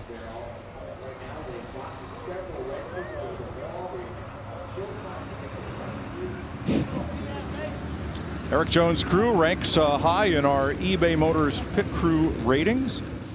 And here's the best on pit road after 12 races. You see the driver rank. I mean, that's one part of the equation. Driver's got to do a good job coming on and off pit road, getting in and out of the box, and then the crew, Jamie.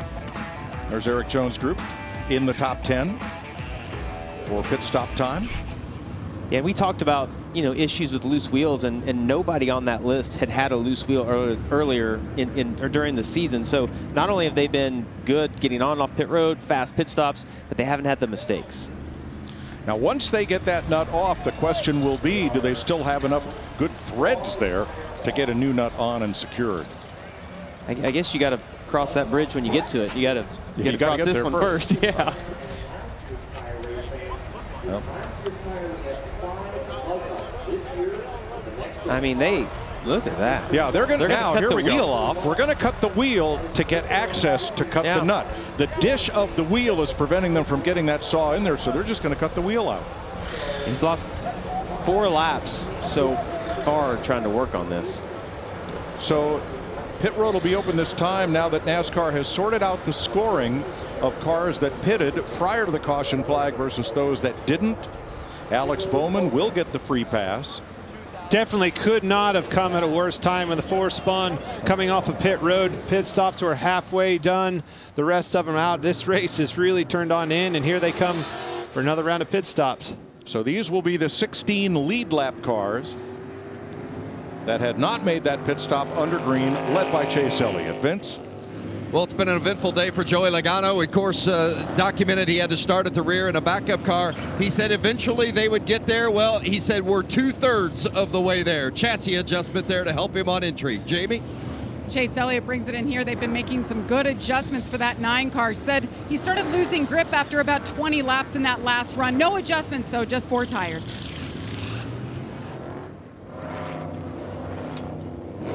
So the lap down cars will pit next time by. We're under caution for the 5th time today. 133 laps complete. The caution was for Kevin Harvick's spin coming off pit road.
Here is what perseverance and success looks like for Eric Jones' pit crew. The new wheel is on, it is secure, and here is Jamie. And I've got the actual lug nut that they just popped off. This thing is on fire, hot right now. This team was happy, but they're actually pitting the car once again. We're going to talk to one of the pit crew guys once they're done. Hey, James, let's just grab him right here. Come here, James. The whole NASCAR industry's been watching the work you guys put in. What was that moment like, and have you ever seen anything like it? No, we knew on that last pit stop that something was wrong. We knew it was going to be a while to get off. We contemplated go back and cutting the wheel completely, which is actually what we ended up doing on pit road with a Sawzall. And then it finally came off, so never seen it. Well done. Thanks. Well done. Very. All right. Eric Jones, unfortunately, is 7 laps down, but he is back in the race. Right back to the game, though. Yeah, going right back to work. Unfortunate, blow to their team, but good job, boys. Handled the situation, got him back out on the track. That's what racers do. So 10 cars that had stopped under green took the wave around and are back on the lead lap. Tyler Reddick was one of those. He went from 2 laps down to -1. Kurt Busch and Ryan Blaney are posted as the leaders, and there they are with Busch electing the outside for the restart. Truex and Keselowski. Row 3, Kyle Busch and Larson. Cindric and Elliott. Custer and Logano are your top 10 as we get ready to go back to green. It'll be 29 to go in stage 2.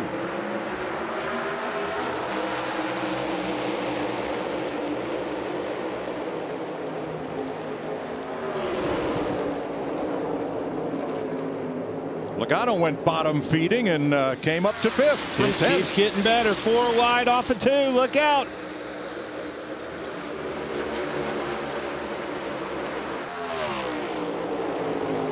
Still don't have it sorted out. Back to 3 wide. And side by side for the lead.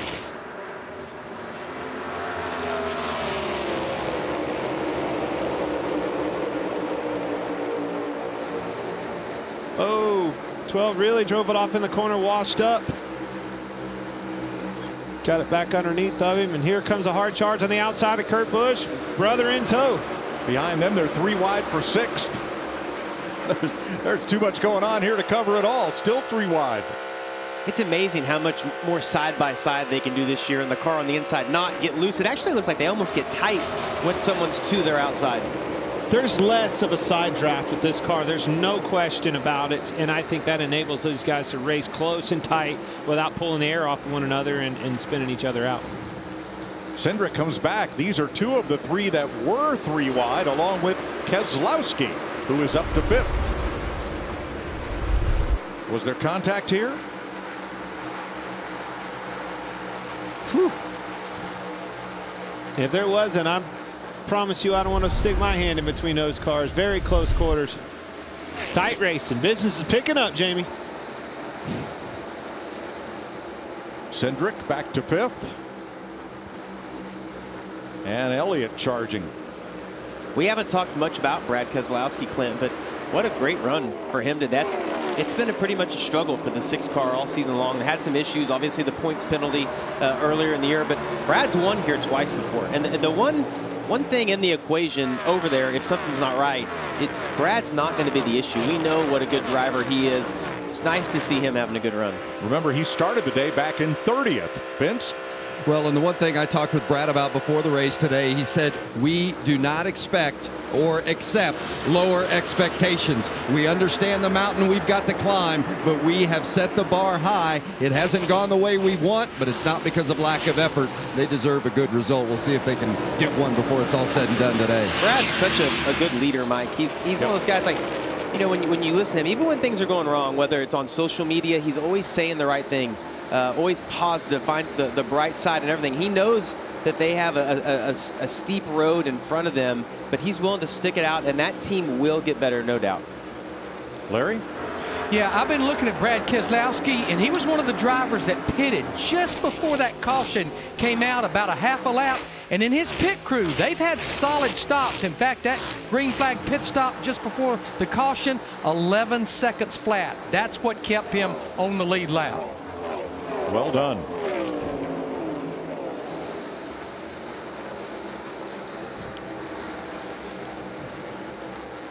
Let's drop back to 10th through 13th. Michael McDowell's Ford, Noah Gregson's Chevrolet. Yeah, Michael Ross McDowell. Chastain, Harrison Burton. McDowell's really been putting together some sneaky, quiet finishes here as of late. Very solid. Doing a good job. I heard you say Harrison Burton, same way. Needing a good run, just solid runs, right? Logging all the laps and not have anything wrong. Good to see him up there. Without a doubt, the expectations coming into the year for Harrison Burton, knowing that same cars from Team Penske, they were high, and it's been very frustrating for him. But he's a rookie. It's going to take a little time. It's a new car. Everybody's learning this together. Patience. The thing that he's done a good job of, he stays out of trouble. He doesn't try to get too much out of the car, and I think that's what you got to do as a rookie. Learn. Ran well last weekend at Darlington. Having another good run today. Absolutely. 14th place at stake here. Denny Hamlin trying to move up. Well, that's just one of 2,873 cars that he's passed today, Mike. Mistakes. It's not just today, Jamie. It's been that way all season long for the 11 car. Just adversity.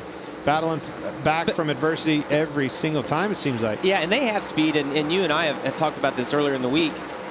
Maybe the 11 team gets all the problems out of the way before the playoffs start. It seems like he's been the favorite so many times when the playoffs start, and then they have issues and aren't able to seal the deal. Maybe this is the year that the 11 team has those issues. I love Chris Gabehart. When you listen to him talk, we heard Denny Hamlin have a little bit of frustration earlier in the race. Again, a really good leader, says the right things, calm voice. I think that it's such a good fit because his personality is so much like Denny Hamlin's. 11th place, Ricky Stenhouse and Michael McDowell. 11th and 12th. Running just a second behind Ross Chastain as Chris Buescher makes a stop that. Now, he was the first of the green flag stops, but this is not a scheduled stop for Buescher. I tell you, Stenhouse, that's, we were talking about guys that have just, quietly been putting some decent finishes together. Stenhouse is the same way. Absolutely. Had that second place run at Dover, then 8th last weekend at Darlington. And it was a struggle. But he and Brian Patty slowly getting a little bit better every single week. The thing about Ricky is you always know his commitment. It's 110% every single lap, Ricky Stenhouse Jr. 18 to go in stage 2 with the Busch brothers out in front in Kansas. We'll take you Fox side by side.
Blocks and be important. Keep it off of them, but then they won't roll. 152 laps complete. Here's your Xfinity fastest lap of the race so far. Christopher Bell, 179.6 miles per hour. And of all the drivers on that graphic, only one of them, Kyle Busch, is in the top 5 right now. He trails older brother Kurt by 0.8 of a second. Kurt Busch had only led 9 laps in 2022. Entering today, so far he's been out in front for 30 of them. As we get down to 10 to go in stage 2 coming up. Great run for Kurt Busch. Been fast all weekend long. Had speed last week at Darlington. Yeah, and if you think back, Kurt Busch's year, the West Coast swing, really good for him. Didn't score any stage points, or many stage points, but he was able to get a good finish out of it. And I think that's why Denny Hamlin hired him, was to get those results and hopefully build a team. It just seems like they've had so many issues. If you go back to Richmond, they had a fuel pump issue, finished dead last in that race. Had a bad run at the Bristol Dirt. But Kurt is one of those guys, Clint, that I feel like every year you're like, who's going to win a race? Kurt Busch should be that guy. Maybe not going to win 3 or 4, but almost every year will win you one race.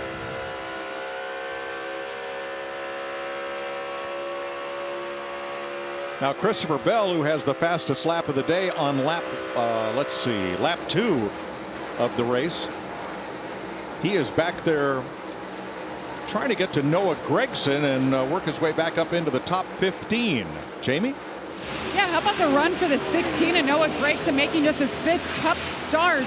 Now this is the first time he's been here and able to focus 100% on his Cup effort, not focusing on the Xfinity side as well. But this has been a good track for him. Won the truck race here in 2018, but doing a really nice job. Best run he's had so far in a Cup car, guys. Thanks, Jamie. You know, Mike, of all these guys we've seen have left rear issues, Christopher Bell being one of them, William Byron being the other. The thing that we can't see, the body looks perfect on that car, but the diffuser is where almost all the downforce is generated on it. When you cut a lift rear tire down and you drag around the track, you can't see the damage on top. Right. And honestly, the crew chief doesn't know either. It's just a little bit of a speculation, but we've seen this in the past. Once you grind that diffuser off, the little fins that are on the side, you just lose so much downforce. 9th place right here, Joey Logano and Denny Hamlin, who officially, Hamlin has passed 67 cars for position today. Mistakes. Well, the one thing that does tell me, though, we talked to Kyle Busch at the end of the first stage, and he's like, hey, it's hard to pass. And it is hard to pass, but if you have a good car, like Denny Hamlin does, even when you're going to the back, he's been able to maneuver his way back up to the front, Mike.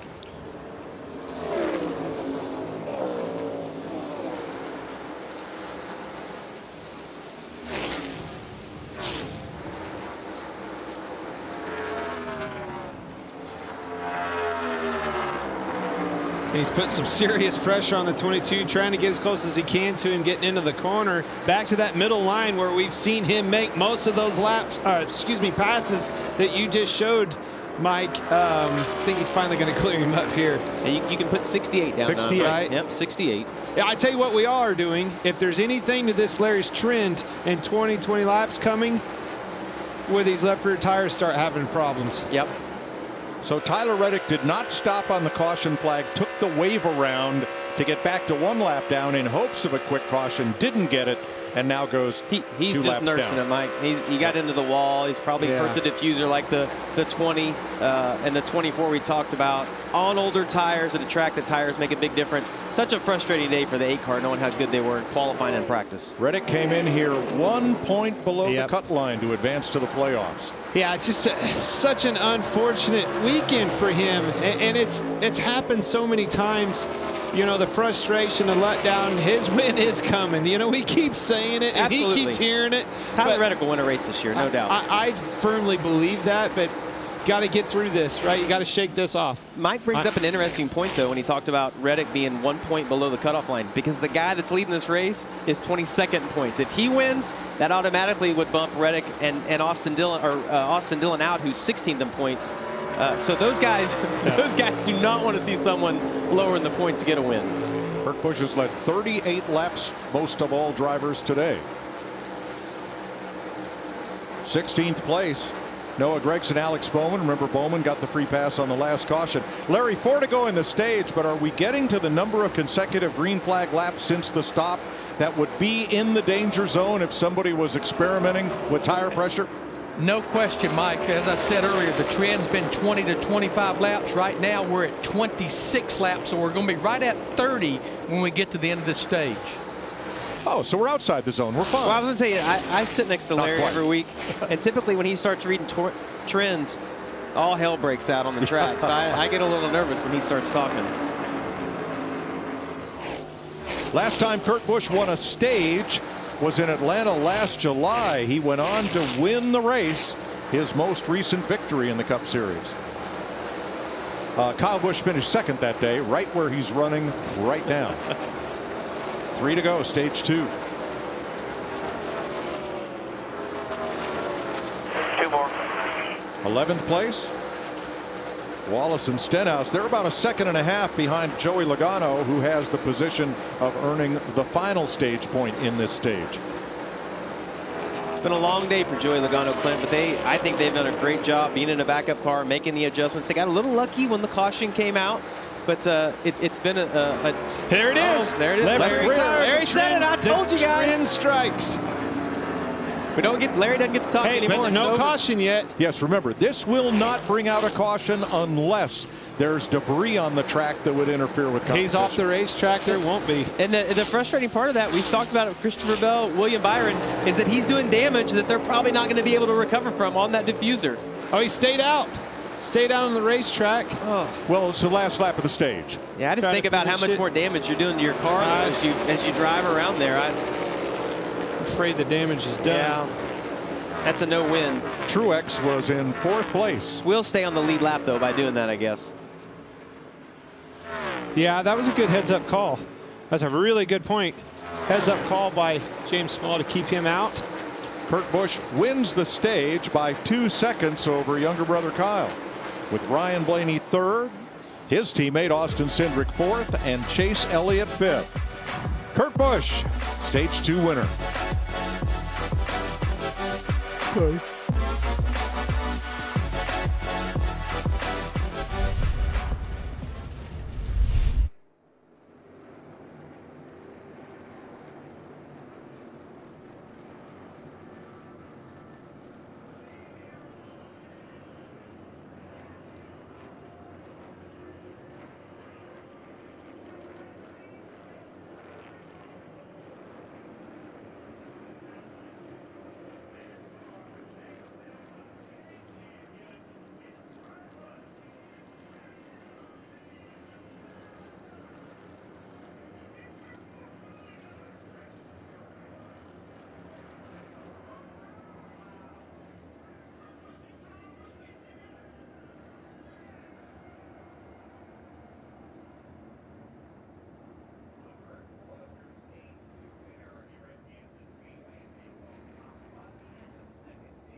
It's one of the biggest tag team matches in history. The Usos take on RK-Bro in the Tag Team Championship Unification match. It's an all-new Friday Night SmackDown, live at 8 Eastern on Fox.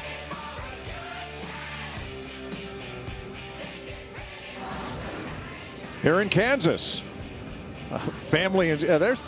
Oh, buddy. That kid's got Clint's binoculars. You need to get Clint to go do SmackDown. You fit right in with those guys. Top rope, elbow. Weights are too heavy. I have trouble with It's too much work. All right, so Martin Truex had a flat tire just prior to the end of the stage. They left him on the racetrack to complete the stage, and then here's the discussion. But obviously ain't our problem if the tire went flat because they've all looked awesome, right? That was the most air we'd ever had in it because we had a green flag stop, so most of the damage was done there, so I don't know. So the one thing that he said right there was that they put a little more air in the tire because it was a green flag stop. Because when you pit under caution, you pull out, you can work the tires back and forth, get a little bit of air built up in the tire before you go back green flag racing. The teams will put a little bit more in on a green flag stop, just trying to be a little conservative. So Todd Gilliland there, the 38 in 24th. He's the first car one lap down. He will get the free pass. Pit road is open. Vince. Boy, for Austin Cindric, it has been eventful. He started 4th, went to the back, now back where he started, and he is happy. No changes expected. As far as the 12 of Ryan Blaney, words like terrible and plowing, but it's better now. Still a little snug, but they are close. He pitted from 3rd. And then, of course, you've got Kyle Busch, who won Stage 1 and finished 2nd in Stage 2. He says it's got great maneuverability. That may be bad news for the rest, Jamie. Don't tell his brother Kurt Busch that the Stage 2 winner has yet to win a race in 2022. Car is good, no adjustments there. The 9 of Chase Elliott, not bad. Entry security was much better that last run. Lengthy stop for Kevin Harvick. They were looking underneath the rear at possible diffuser damage. Here's your race, Ram race off pit road. Ryan Blaney up 1. Kyle Larson gains 2, and so does Denny Hamlin. Brad Keselowski +4. Bowman +5. How about you, Kurt Busch? It's Boyer up in the booth. You got us? Oh, no. Clint, other radio channel. Dash the second channel. Come on, Clint, get it together. Channel 2. Kurt Busch, it's Boyer up in the booth. You got us? I got you, Boyer. What's up, buddy? You're what's up. Leading the charge. Fast race car, cool paint scheme. What do you got out there? Yeah, the Jumpman car unloaded fast. Thanks to Toyota and all my guys at 2311. Like, right away we were fast, but then Stage 1, we were a basket of tightness, looseness. So I'm glad we've got the balance back, and that's the happiest thing so far is we adjusted and the car reacted. So now I got to do my job. I got to hold these boys off on restarts and take it to them. 10-4, I don't know what a basket is, but man, it sounds good. You got it figured out, and the car's fast. Keep it up, man. Big win here, Kansas Speedway. 10-4, you know, a bad basket of something, but thanks to George Brand, Toyota, all our group, Monster Energy. Let's roll. Let's do this. Kurt Busch started 5th at a difficult Stage 1, but emerges as the Stage 2 winner.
Kansas City off of the distance, about 15 miles away from the speedway. Kurt Busch, the leader.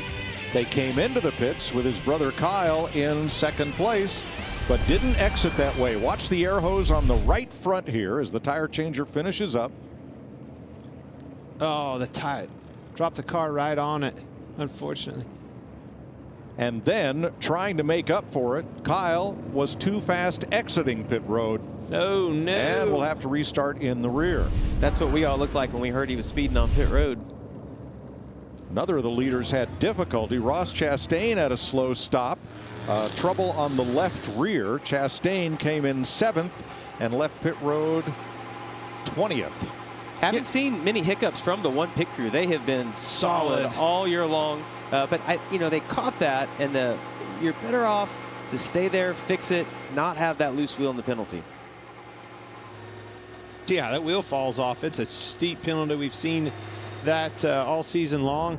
But just pit road in general, I can tell you for the course of my career, a concern of having trouble on pit road just usually really wasn't there. Caught you off guard when it happened. This year, it's almost every single stop. Well, and I think, the difference was we had the 5 lug nuts before, right? And if they missed 1 or 2, you're like, well, you might be okay. Now you don't even get to the end of pit road before the tire falls off.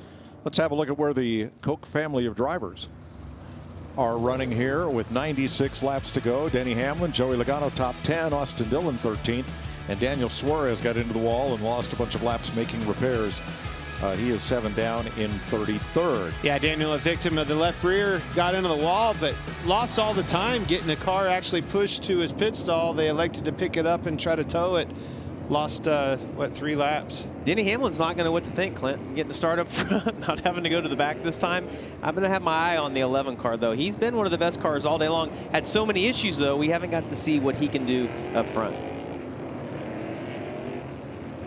Jamie, you choosing the top or the bottom? I am choosing the top because it's won every restart so far, so I'm going with that one. And honestly, that's, sometimes you don't see us show that every time, and really until the end of that race, in my opinion, that becomes very valid. That's when you start gambling. So after staying out at the end of the stage, Martin Truex ends up 1 lap down after that flat tire.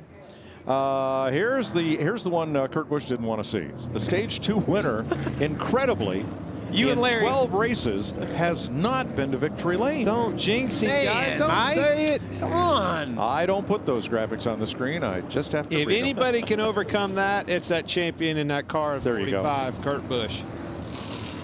He's done a lot with teams, new teams, doesn't matter the scenario. Yeah, and let's pay attention to a driver for you. Let's pay attention to Blaney right here. They were on the restart of the front row, both the 45 and the 12 the last time. And honestly, Blaney almost got the lead from him. Here they come to the Geico restart zone.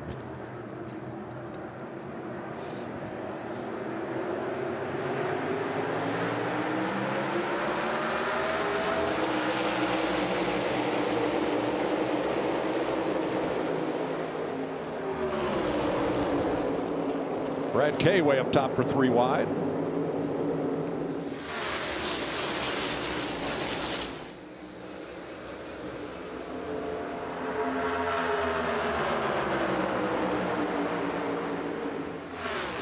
Three by 3, 5 rows deep back there. Wow. Oh, and Blaney tried to slide up in front of me, Clint. He was almost there. Almost clear. But Kurt's like, he knows how valuable that clean air is going to be. What a battle side by side they hit them to turn 1. And look at the offset of Austin Cindric and Kyle Larson behind them. Both side by side, but both of them trying to get in clean air as well, knowing how important that is. Yeah, you see Blaney fell in line that time. He knew if he was going to be on the inside, he was going to enable that 5 to get on the outside, maybe do one of those crossover 2-for-1s like we've seen on the front straightaway. Got back in line and stretched them out. Back here, it's a hornet's nest. I mean, an absolute hornet's nest. 3, 4 wide, every single corner. And if you've ever had to race at the front versus the back, the guys in the back race 10 times harder because they're all trying to get the position they need. When you're in the front, you see a battle like here with Larson and Blaney, you're just so much kinder, right? Like, all right, you can go ahead and have that, battle back and forth. It's just a much different race than what those guys are doing in the back. Here's a product of that mistake on pit road, speeding penalty for Kyle Busch, and he is back there in that hornet's nest that we were talking about, making moves. And when you're Kyle Busch right now, you're wanting all those people to know that I was actually in second. I had a bad pit stop, and I'm in the back. But I got a fast car, so don't mess with me right now. Get out of the way. And you know that. You know that guy just got caught. Absolutely you do, yeah. Here's the most important battle back there. 19 Martin Truex, 7 Corey LaJoie. That is the fight for the free pass. Mike, I don't think that's going to be a fight. That 19 car has been really fast all race long. The only other thing that I was really interested in is if he can rebound from that flat tire in the left rear. If that damage was done, grounding the bottom of it off. And I think only time will be able to tell with the 19 of Truex. There's the old twofer. Threefer. Bubba Wallace takes advantage, had the run, dives underneath, 8th place. 2311 having a really good day. Toyota in general, but it's great to see. Trouble front straightaway. Yeah, as close as it ever gets. With Cindric bounced off the wall into Bowman. Both are able to continue, but that was a hard hit. Heck of a save. And behind them, Bubba Wallace lifted, and he fell into the clutches of Stenhouse and now gets away. That's as sideways as I've seen one of these new cars be without spinning out. Huge save. I know you haven't seen it. I'm sorry about talking about it. I haven't seen it. Man, I'm telling you what, it was big. I'll tell you what, it does not look like it did much damage to the 2 car. See the letterings. No, they're still battling for 6th, side by side, like nothing happened. It's a product of this car. Saying people, you can bounce off of it. We were talking about the toe link, man. It was left and right. If you touched the wall, it'd been a toe link. They strengthened them things up a little bit. Don't look who's now, coming, buddy. Look who's coming. He's here. Kyle Larson, the dominant car in both of the races here last year. I know it was with a different car, but he has a knack for this track. Cliff Daniels made such a good decision, Clint, earlier in the race. Came in, they got the fender fixed that was torn up. They've now put themselves back in a position to be able to win this race. And there is nobody, there's few guys that are good at the top. Kyle Larson's as good as anybody. And you hear the in-car camera of the 45. You heard him lifting out of the gas. I think he's starting to get tight, and that 5 car is coming. Well, and if I'm Kurt, I'm getting up in the 5 car's way right here, because you can manipulate this just a little bit up, get up close to the wall if you're comfortable, so that Kyle can't generate the run. Him running that a little bit lower through 3 and 4 just now let Kyle run higher, and you see the momentum that he was able to build up down into turn 1. You hear him though, bump, bump, bump. Oh, slide chop, but you heard him. Whoa! How about that? Clear low, clear low. Well, Clint, And he saved it. I didn't see Cindric's, but that's as far sideways as I've seen. That was wrecked. That was Saved saved him. That was farther. That was wrecking. What a save by Kyle Larson. And the wall. Now that helped him a little. Very. You know? Watch I got this. it. Going to show you that one again. It was definitely a slide job. Slid up in front of him, and man, that thing broke loose. Oh, you see all the Get fire? out of the gas. Yeah, I saw the fire come out of the headers. Touches the wall, kisses it, straightening him right back up. That wasn't that big. No. Well, now wait a minute. Fine. Absent the wall being there, does he go around? Yes, absolutely. Okay, absolutely. All right. Watch. I'll show you again. Clear when you get back to it. Oh, Thank yeah. you, thank you, thank And you. hey, knowing Kyle Larson, he came on the radio and he's like, I got a little loose off 2. Might have damage. Might have damage on the right rear.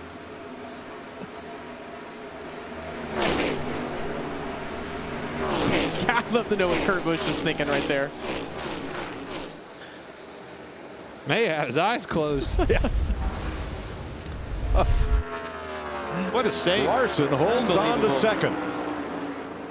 Unbelievably.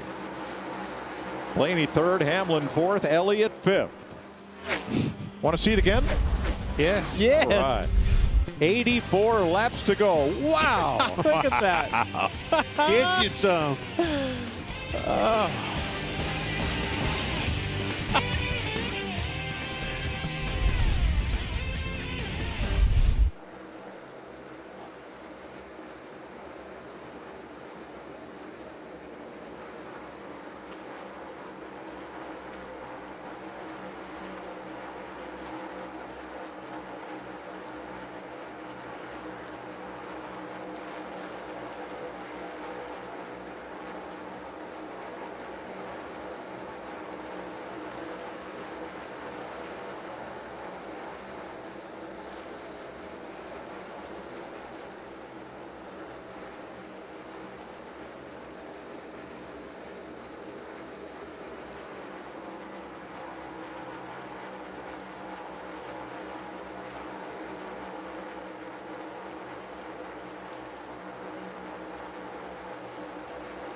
78 laps to go in the AdventHealth 400. I'll tell you, Hold On Loosely just ought to be the official Kyle Larson theme song for everything, every lap. It's unbelievable to save that Kyle Larson. And I know the wall helped him, Clint, but he still had to drive it down off the wall. That guy liked it. Well, here's what Clint Daniels and Kyle had to say about that. The car is fine from a damage standpoint. Just be smooth with it. Yeah, I think my right rear is on fire. Yeah, I'm sure it's hot. Drive it off the right front for a couple laps and shift it. Let the right rear cool down some. Yeah, I'm trying. So what's that mean, drive it off the right front? What can you do? So what you do is you try to drive it in the corner harder, use a little bit of brake, lean on that right front, try to build a little bit of, right front into it, and try to build that pressure up, make your car tight, balance that right side back out a little bit. And that just goes against everything that Kyle Larson does naturally. Because Kyle Larson's one of those guys I think that drives off of the right rear tire. But I think just being able to run, he runs 8 or 10 laps, it's going to cool down. Obviously, I think his adrenaline's going to have to come down a little bit with the save that he just had. But the guy that I'm watching is not Kyle Larson right now. It's who just passed Kyle Larson. The 11 car, Clint, has made up a lot of ground. That's this 69th car he's passed. Yeah, I think he might be in the 70s by now. And Kyle Busch has passed 13 cars since serving that penalty for too fast exiting pit road, and he's now up to 11th spot. Cliff Daniels sounded a whole lot more calm and collected about what happened than we did. I love the fact that he's like, hey, the car looks fine. Like, I know it might not feel good right now, but the car looks just fine. Because as a driver's perspective, you don't know, right? You need someone to verify, like, hey, it seems like it's all right, but can someone tell me what they see? Well, there's one of the top 2-car team performances today. 23-11, Kurt Busch, Bubba Wallace, 1st and 6th. Among the new 2-car teams, Trackhouse has been gaining their share of the headlines until today. Yeah, they've owned the headlines of a 2-car team. You know, again, if you're going to compare them, comparing a 23-11 bunch versus a Trackhouse bunch, Trackhouse definitely outweighs them. But today, not the case at all. Kurt Busch shining bright out on the point, and Bubba Wallace in 5th place. Great run. One thing you have to keep in mind about 23-11, though, is that they get cars from Joe Gibbs Racing. And we just talked earlier in this broadcast, Gibbs wasn't where they needed to be at the beginning of the year. A little bit off. As Gibbs has gotten better, we see Denny Hamlin's running well. We saw Martin Truex Jr. was good. Bell set on the pole here.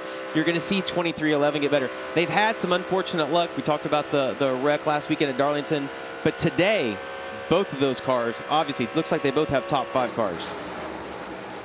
Now, both leader Kurt Busch and 2nd place Denny Hamlin ran their fastest lap in this race at the same time, 20 laps ago. 2.9 seconds is the difference. There is Denny Hamlin's sawtooth-looking grab of his day. Jamie? Kind of looks like the way his season has gone as well. And, you know, he's one of those cars that had a left rear issue in practice and qualifying yesterday. And his crew chief, Chris Gabehart, told me they were not very optimistic about today. They didn't have a good read or handle on that 11 car, but they have been working on it all day. I believe it's now 75 cars he has passed. And guys, remember, he has one top 10 finish all season long. It was the win at Richmond and a big hit for Chase Elliott. Chase Elliott, turn 3 minus a tire. Well, Clint, we said it, around 20, 22 laps. It's exactly where we're at right now. We see another left rear tire failure. Yeah, it was definitely not a wheel off, as I call it, a tire. The whole carcass came off right there. Carcass. That's what I saw rolling on the track. You know, one of the things that I heard about this, I know we've kind of beat up on air pressure. You got to get more air pressure. You got to get more air pressure. If you have too much camber in it, there's a point that just because you're adding air doesn't mean it's going to be a safety factor that you need. So if these Hendrick cars just have too much camber in, it's not going to matter how much air. He knew it was going down. He was way off the pace, trying to nurse it around. And man, that thing really shot up in the air as it come off the racetrack.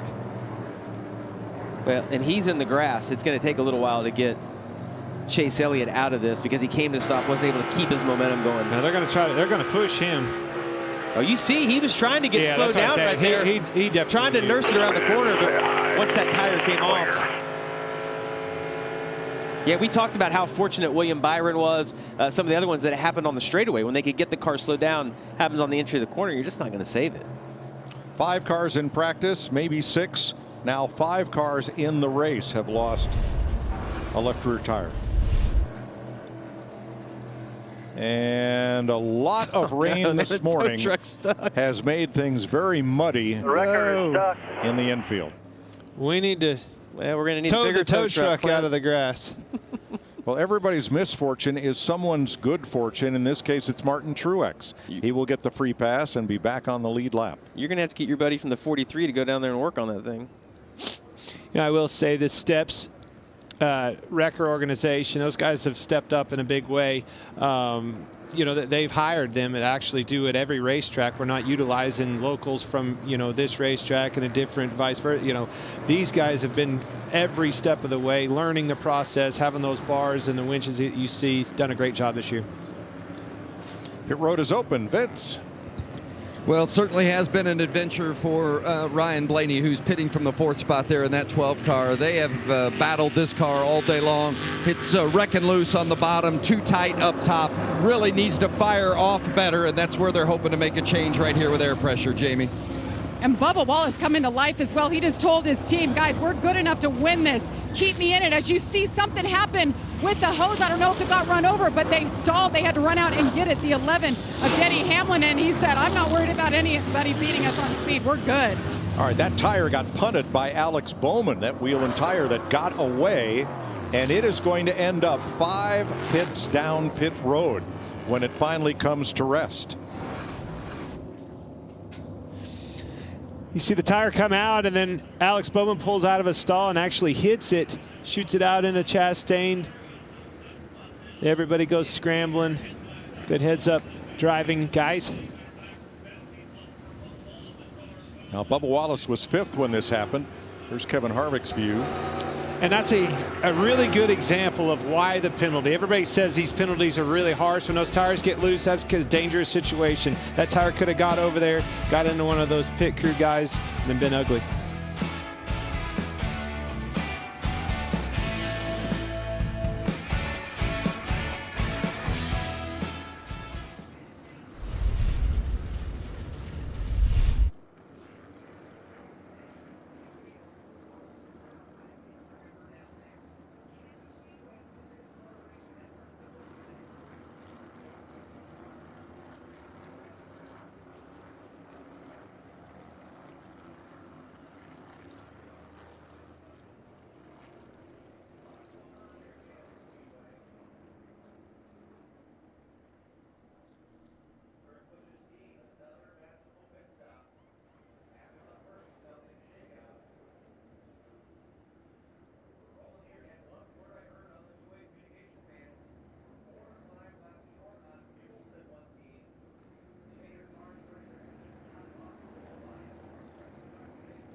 .67 laps to go as we get ready to go green. Time for our Credit One Bank ones to watch. You know which one old Clint's going after, the 45. That's right. Kurt Busch, awesome paint scheme this weekend. Bad Fast race car be his 5th team that he's won with if he can pull this off. And 4th manufacturer. Kurt Busch all the way.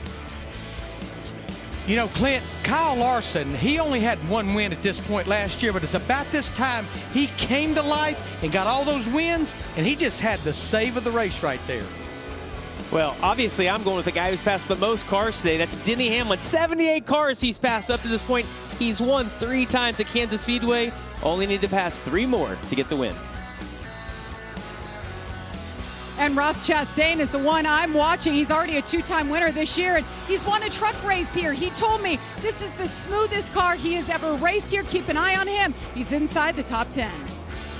Christopher Bell started pole, had a tire issue, but he's led 37 laps and only needs to lead 1 more, the last one. And that's your Credit One Bank ones to watch. It'll be 66 laps to go with Kurt Busch and Kyle Larson on the front row for the restart. Penalties: too fast entering Kevin Harvick and Martin Truex, and of course the lost wheel for Bubba Wallace. Put them to the back of the lead lap. 25 lead lap cars, including Truex, who got the free pass. Back to green. Kurt Busch trying to break away. Not going to happen. Larson's right there.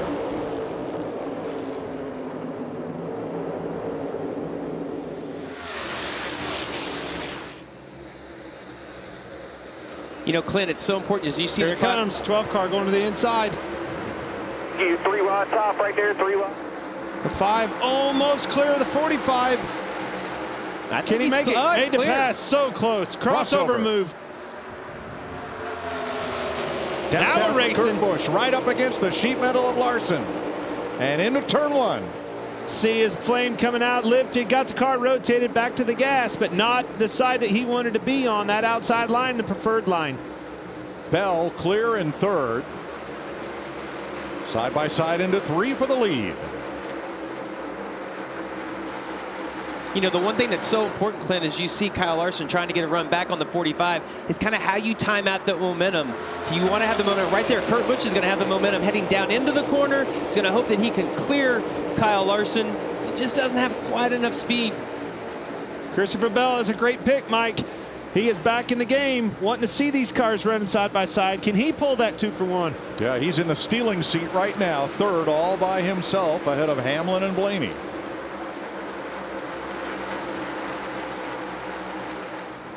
Larson hits the wall. First you saw the 45 get tight, live flames coming out of him. You saw the flames out of it. That was a pretty hard hit for Larson. And Bell off pace. He had to make a big lift to keep from running into the back of Larson, and it cost him a spot. 3rd is now Hamlin. Bell coming back on the outside. And look at the run that Larson has down the backstretch. Even after hitting the wall off turn 4, opted to run as high as he could through 1 and 2, and he's going to do the same thing right here down in 3 and 4. Generated a lot of exit speed the last time he did that, Clint. I tell you what, he is putting on a show. He's bounded off the wall 3 times today, still in the hunt. Kyle Busch and Blaney for 5th.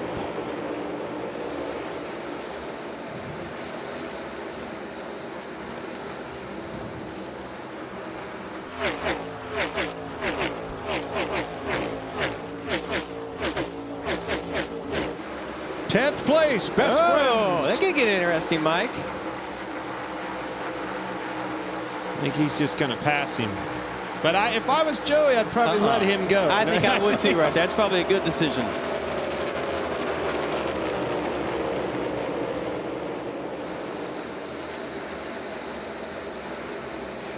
Talk about retaliation. That's the best retaliation you can give. Pass him and drive away. 4th place, Joe Gibbs' teammates. Kyle Busch and Denny Hamlin. Hamlin was curious about that pit stop by 2311's Bubba Wallace. Another blowout stop for the 23. Yep. Stay with me, pal. Day job right now. I'm with you, bro. I know. We're going to win this race. We're about to rest tomorrow. Lot going on. Larson had to lift off turn 2, and he's going to lose 2nd place. Christopher Bell. Gabe Hart liked him talking about it. That's an ownership frustration. Well, it's just so many things going through Denny's head there, seeing the pit stop issues and obviously having his own race. But Gabe Hart did a good job kind of getting him back in line and like, let's focus on our race and not worry about that. So Denny's coming, but what happened to Kyle Larson that lap? He gave up 2 spots. I'm just going to tell you something. I want to change my ones to watch there, I think, because the 18's pretty fast all of a sudden. Loose again. Got in the man. He is on the wall. Saw him get out of the gas. Flames back out into the wall again. Yeah, but honestly, I think what you saw right there is less damage than what we saw off turn 4. When you get against it and you're rubbing it, it's not near as impactful on the car as what we saw off of turn 4. Vince? Well, and it certainly hasn't been all of a sudden, Jamie, in regards to that 18. They are really good and have been throughout most of this day today, but they got that pit stop speeding penalty a couple of stops ago, and he's had to run back through the field, but he loves his car, and that's often bad news for the others. We'll see if he can get up there and challenge his brother. Yeah, Vince, he told us after he won stage 1 that he wanted to take a trophy home to that new baby girl. That the rate he's going, he might just do it. He's going to have to go through his brother to get that trophy.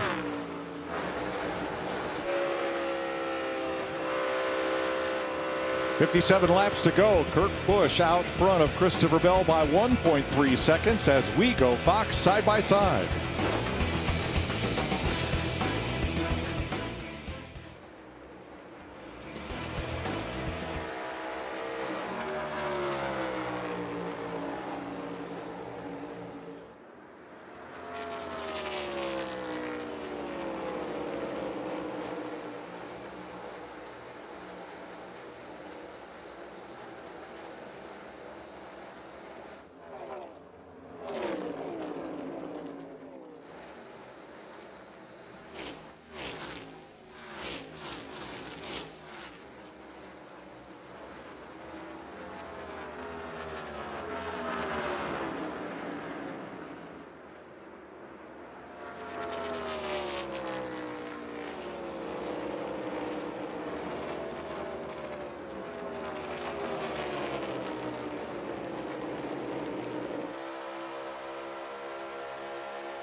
.54 laps to go. Now next Sunday on FS1, it's the NASCAR All-Star Race, battling for $1 million. Coverage begins 5 p.m. with race day and then the All-Star Open, which will transfer drivers into the field for the big night.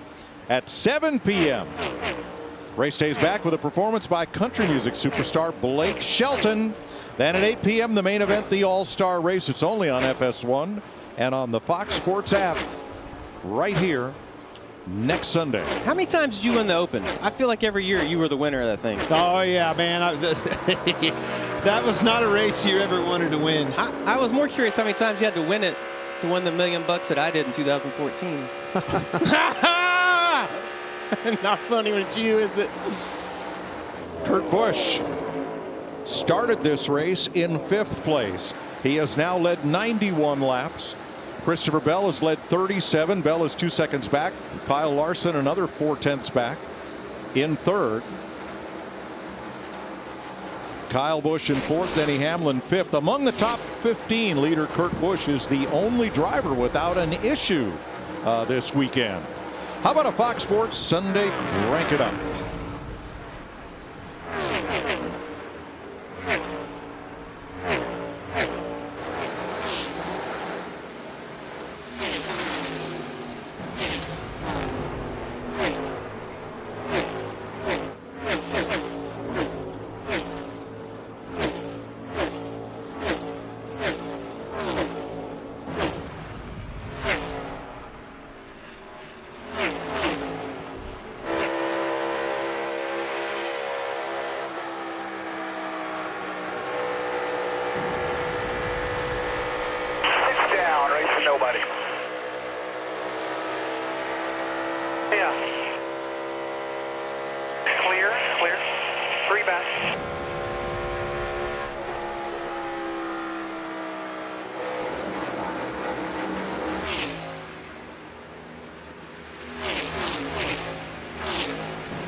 After the 19, there's a gap. Hit again, Travis? No, they're right to the number. That might be one lap short.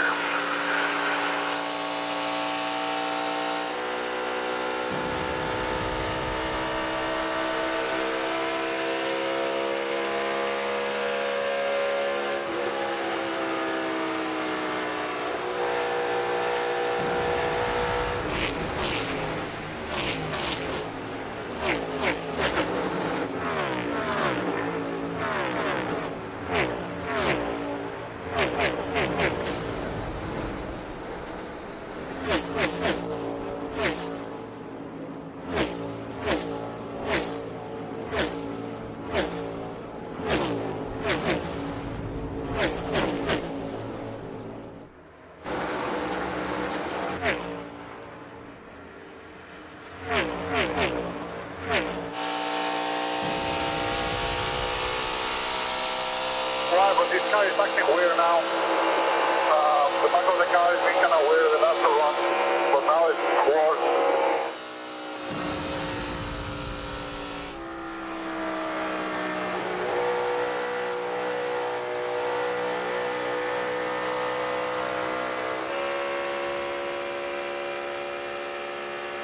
.46 laps to go. Clear sailing in front of Kurt Busch, who has a lead of 2.8 seconds. Now, we heard a little conversation from Daniel Suarez, the most recent driver to come to pit road. Would they stop again? And they said they were right on the number. What's the bigger picture, Larry? Well, there's 2 or 3 big pictures, Mike. I mean, yeah, the fuel window's 58 to 62 laps. We went back racing at 66, but I think the pace has slowed down enough. To Travis Mack's points, Daniel Suarez, crew chief, they should be able to make it. But let me say this. Remember that 20 to 25 lap range. We are sitting now 21 laps since the last restart. One other part of this equation is some teams only have 1 set of sticker tires laying in their pits, but we know Christopher Bell running third, they used a set of scuffs, so they probably have 2 sets of sticker tires.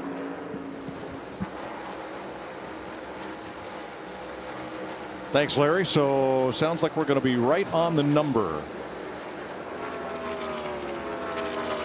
Christopher Bell in third, 3.9 back.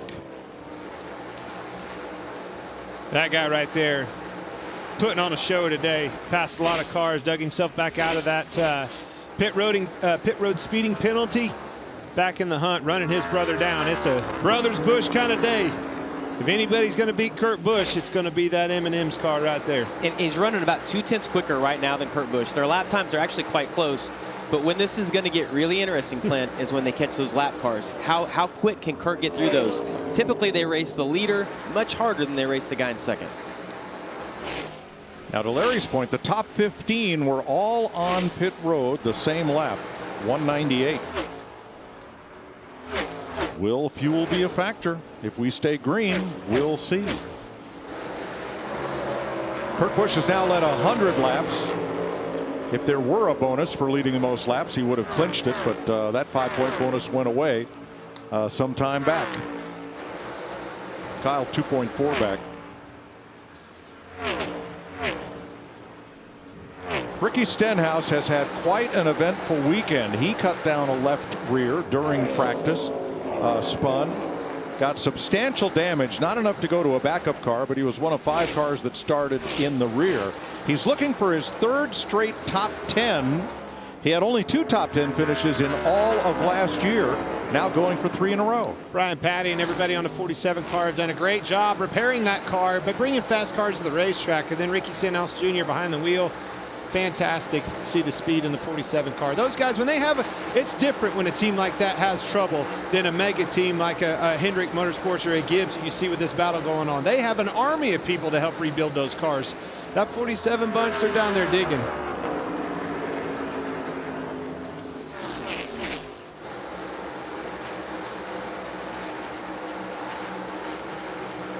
Now Martin Truex got back on the lead lap at that last caution, and he has gained 11 positions since the restart, from 22nd up to 11th. Clint, you get to keep your money this week. No jackpot winner in today's Fox Bet Super 6 contest. There'll be another chance Dang, Clint, to you win make it next too hard week. or what? As much What as I happened? hate to see that, because I love playing with the fans and coming up with questions, and the Fox Bet Super 6 Stage 2 contest is so much fun, but it just wasn't in the cards. That means, Jamie, I'm buying one more round of barbecue before we go. Oh. Huge save by the 4-car off of 4. Unbelievable save. This time that thing was literally smoking the tires. I don't know. I don't know if it's down, Kevin, but I'm telling you, big time sideways and an unbelievable save. Harvick was 14th, and caution waves. Might be some fluid on the front straightaway. NASCAR wants to have a look. So they waved the caution for the 8th time today at lap 230. Watch this, everybody. You see him big time wiggle, gets back in the gas, then it comes around on him. Touch the wall a little bit, straighten that thing back out.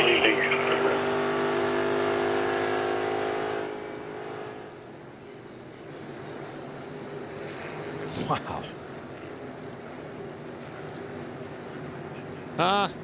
That's as wrecked as you get without going on around. It's been pretty impressive to see the wall save both he and Kyle Larson in this race. Part of that's because you have to run so close to the wall here. You can see those eyes through the glasses of Kevin Harvick and that shield, man. Laser straight focus. Kept that 4-car going the right way. Awesome save. So as Larry said, if you come now, this could be your last set of sticker tires.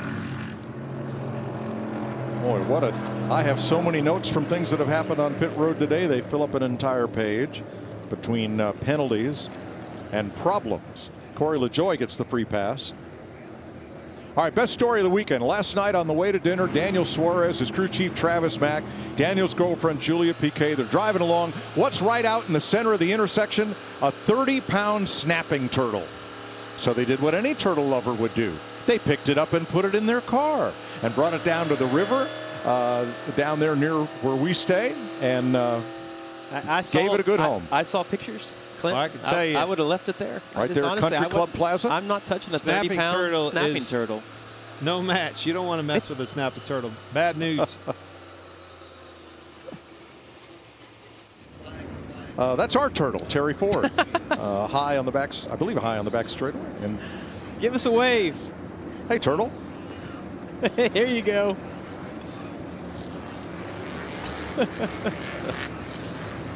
All right, pit road is open with 37 laps to go. Vince? Well, for Kyle Busch, he has really liked his race car. He said if it could just be any better, it would be wrapping the corner a little better and exiting on pit road. Now, this pit crew is spot on, but they've had a couple of slower stops today. Want to make sure they hit the money here. Just a very slight air pressure change for the 18, Jamie. Yeah, the Toyotas have been looking good today as the 11 comes to a stop in his box. Hasn't said much, just a 4-tire stop here. The 45 of Kurt Busch, meanwhile, in his pit box, has led 107 laps today. No adjustments for that car in the 5 of Kyle Larson. He said, I think we're in a good spot here. Despite hitting the wall, they feel good. Oh, there it is. Kyle Busch, boys, bounced back from that last pit stop. Answered the call, puts him out front, as does Kyle Larson. Will this be the last caution flag of the day? This one was for Kevin Harvick. 36 laps to go. Kyle Busch out first.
about this, guys? First time old Myers has actually stayed for a race. Hollywood, I figured he'd halfway home to California. Stayed for the race, watching a good one.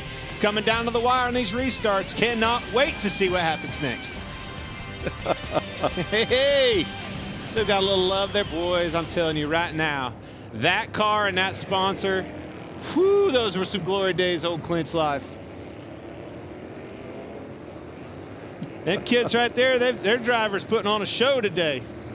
That he is. He will line up to the inside of Kyle Busch for this restart.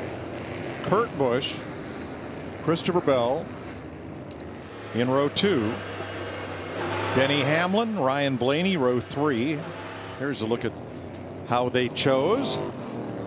We will have 26 cars on the lead lap, including Corey LaJoie, who got the free pass. You know, Mike, talking about the 18 pit crew, 5th straight race in a row that they have had the fastest pit stop of the race. I know they had a mistake earlier, but that pit crew has come through at the right time. At the right time. That's exactly right. Timing is everything in these wins. Now you're going to have to get your elbows up, fend these guys off. You know that 5's going to be trying to do a quick slide job. We've seen it already this race. Now the money's on the line. What do I say? The pay window is open, right? Pay window's open. All right, there's row 6. Twice Cindric we've and got Dillon. that out in this race. Keselowski and Harrison Burton, the rookie, having a great race today. He's in top 15. Logano and Wallace, Harvick and Truex, Ty Dillon, Noah Gregson, the top 20. These Kansas know what's up. They know it's fixing to happen. They're on their feet, and so am I.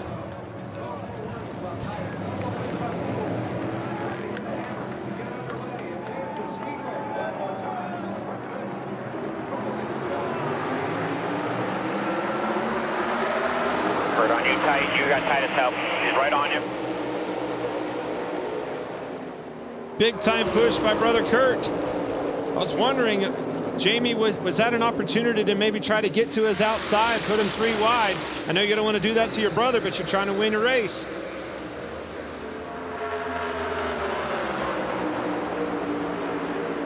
Clear. Slide job. You see the flames back out. Now he's going to live, try to get it rotated. Takes the lead back. Kyle Larson.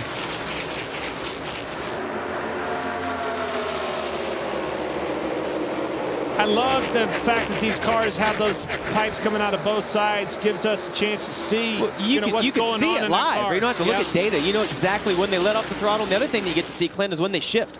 You get a little bit of fire out of the headers as well when you get an upshift.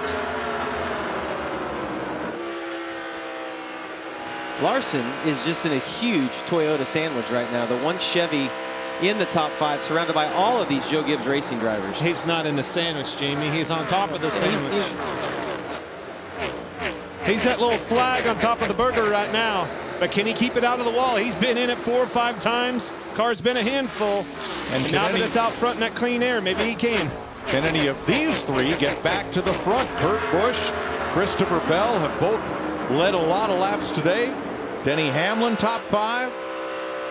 4 Toyotas in the top 5 behind Larson. You're so right, though. The Gibbs bunch, man, they have found the speed, found the grip, the horsepower in this track. All their cars are fast, all the Toyotas. Kurt Busch, 23, Bubba Wallace. Yeah, Bubba Wallace had the pit stop issue, but you look, the Toyotas, we talked about it a little bit earlier, they seem to always show up around Charlotte. We're going to be there in a few weeks, but their mile-and-a-half program right now is super strong. Tyler Reddick has come to pit road. He's had a tough day, 2 laps down. You know, we talk about drivers maybe driving a defensive line. We also talk about Kyle Larson being as good as there is at running against the wall. He's going to drive out of his mirror right now. If he can't get away from Kyle Busch, if Kyle Busch has a little faster car, he's basically just going to put his car wherever he thinks Kyle Busch wants to be. Rick Hendrick Chevys have won the last 4 races on mile-and-a-halves. Vince. Well, the one place that the 18 bunch believes they have an advantage over Kyle Larson in the 5 is on the long run. So they're telling Kyle, be patient and expect that the 5 could be up on the wall and maybe hit the wall, but that's the only place he can run, whereas Kyle has more maneuverability in his 18. They think they've got the 5 right where they want him. And, you know, we have talked so much about air pressure, and we've seen the issues with the left rear tires. This is basically 40 laps to the end. We know around 20 laps is when we've seen issues. So no chance, I think, that this goes, whether it's a tire going down or that we don't have at least another caution in this race. Well, Martin Truex and Bubba Wallace have been flying up through the field. Remember Wallace overcoming that lost wheel penalty, and Truex a speeding penalty. They've had a lot of space to make up, but they're moving in the right direction, both of them. Truex now just cracked the top 10 after restarting 17th. It's heating up front in a big way. Both bushes are running down Larson. I think Larson just has a looser race car. You know, he has to run up there on the outside of the wall. But again, they can maneuver around a lot more comfortable, it looks like, than Kyle Larson can. I mean, that's a big reason why he's been in the wall 4 or 5 times. Well, here's the thing. When you see the top work, so we see Ryan Blaney right here. All day long we've seen that. All right, it's the Kyle and Kyle show. It's the Bush and Bush show. Who do you like? Yes, all of them. I like them putting on the show. And I'm telling you, I like the fact that my home track at Kansas Speedway is delivering for these fans. Got a good turnout today, and these boys are putting on a show. I love how Clint always takes such a firm stance. All right, we'll get our picks together here in just a bit as we go Fox side by side one more time, coming to 24 laps to go.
Kurt Busch has moved into second place behind Kyle Larson. Martin Truex has climbed to 7th. Bubba Wallace up to 12th.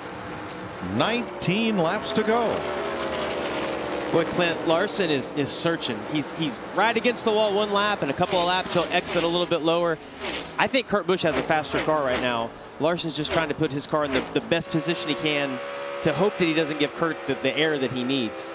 You bring up a good point, and with him searching, that makes Kurt Busch search too. He moves his line down, not running a consistent line, and gets you, scratching your head of where you can find grip in your car in the wake of him.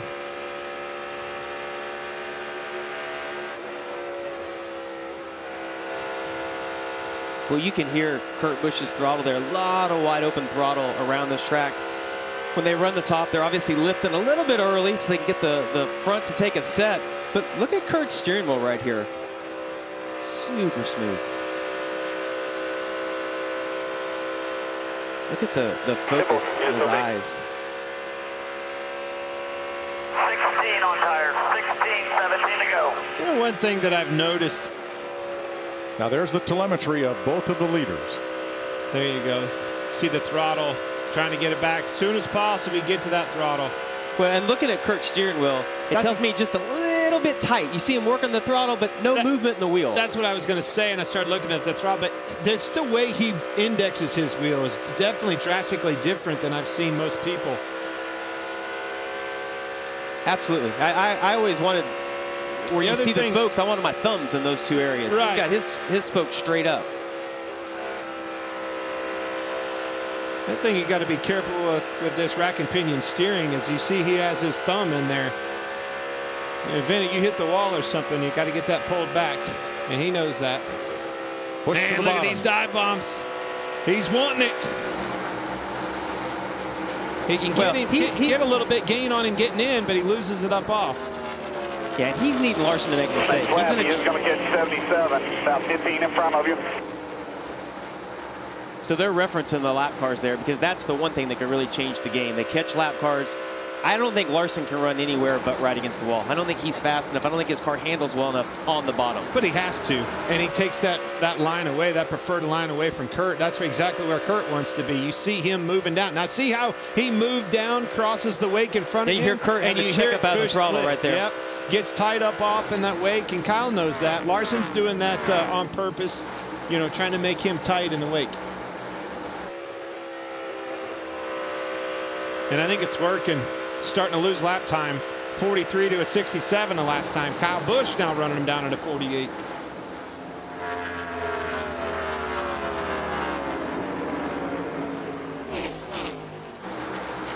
Martin Truex moving up to 6th on Ross Chastain. 7.5 back of the leader with 14 to go. Yeah, look at all the Toyotas in the top 6. Everybody but Larson right now. 2311 or Joe Gibbs Racing, all Toyotas. Larson being the lone Chevrolet.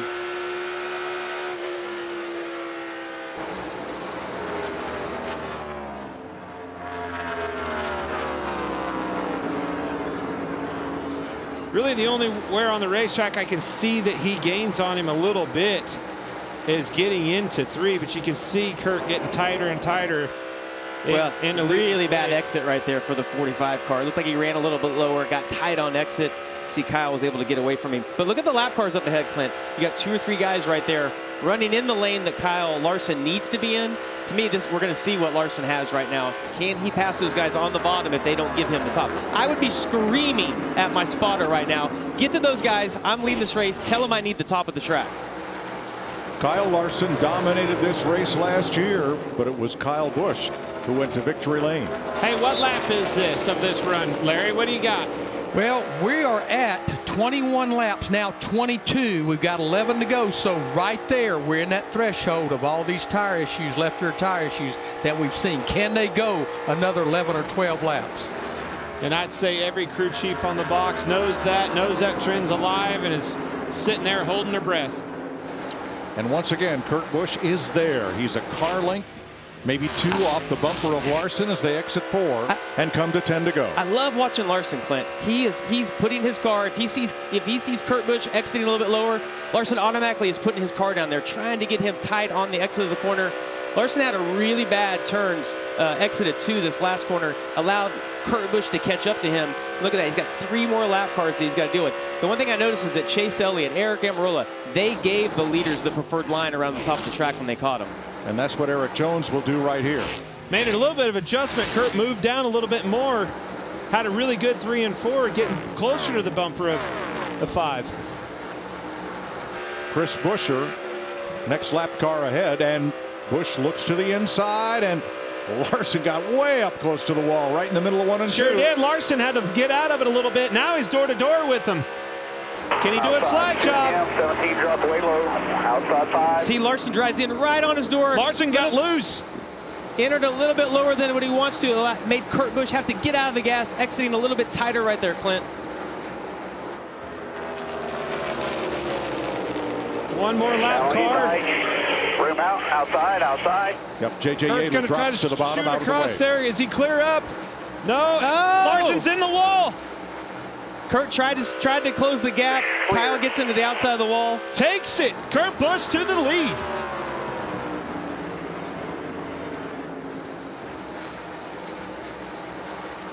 Must be the shoes and that paint scheme. Here's another look. You see him trying to, man, he wants to hear a clear eye. But he didn't hear it, and so he didn't slide all the way up. Didn't slide up, but the 5 was committed. He had to get to the gas and say to his outside, got in the wall, a little bit loose. Back in, I think that's 6 times now. I hear you. Here's the 5. 45 just put us in the fence. No, he did. I'll get here. Larson might be the fairest driver in the field.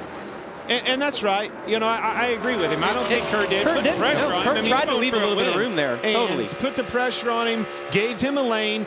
Kyle throttled up and tried to keep to his outside as he needed to do. And I feel like his car is getting free, just like it has every run. And, you know, unfortunately got in the wall. But I don't know that it might not be over yet.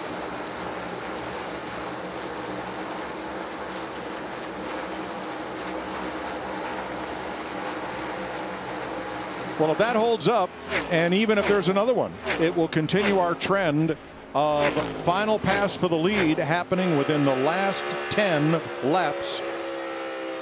9 out of 13. 2 tenths, last 2. And it may break the stage 2 winner jinx. Here, Billy Scott, 2 tenths. That's such good news. Now you're just praying somebody doesn't lose a left rear. We have another caution. Get these laps done.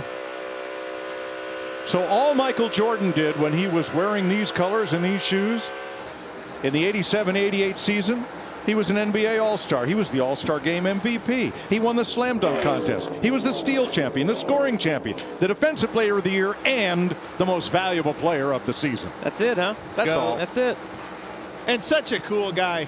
Yep. We're so fortunate to have him in the sport as an owner, a new owner.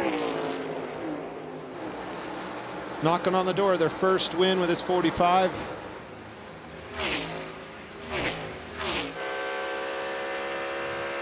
to go, clear about 15. And his first time with a paint scheme, huh? What a good weekend to choose a paint scheme to have the flight on the hood of that thing. This car has sure taken flight today. Jamie, what I'm saying is it's flying. That car is flying out there.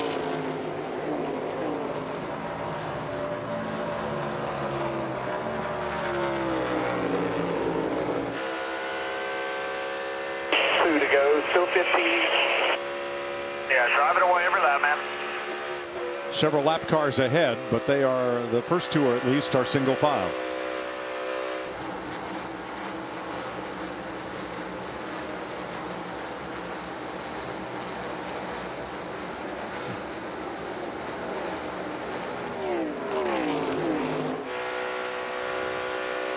One lap car on the bottom, 2 up high. Slow, catching 2 top, 5 apart. This is the white flag, one more lap. Brought to you by Credit One Bank. The white flag, that is. Well, it's official. Just get this thing limped around there, Kurt. Team 2311. I picked for my ones to walk. Who was that? Well, I mean, you always take the low-hanging fruit, Clint. I mean, come on. This team formed by Denny Hamlin in a conversation with Michael Jordan. What if we go racing? Toyota jumped on board. With Bubba Wallace, they became a 2-car team. And here comes Kurt Busch to deliver the jump and the victory. Hell yeah, man! You are the man! Them boys earned it today. Yes. Brought a fast hot rod. Brought a champion in that seat, and he got the job done. This is going to be a big celebration. You're going to see this cat be happy. Kyle Larson 1.3 back. Kyle Busch 1.9. That breaks Kurt Busch's string. In 3 of his last 4 wins, a driver named Kyle finished second. Got to spin Michael McDowell off of 4. Kept it out of the wall. Hey, Pole sitter Christopher Bell gives him a victory nudge, and 23-11 gets both the win and a top 10 finish for Bubba Wallace. Larson so proud second. of you guys. Thank you. Thank you. Kyle Busch third. Denny Hamlin, Christopher Bell, Martin Truex, 5 Toyotas in the first 6 spots.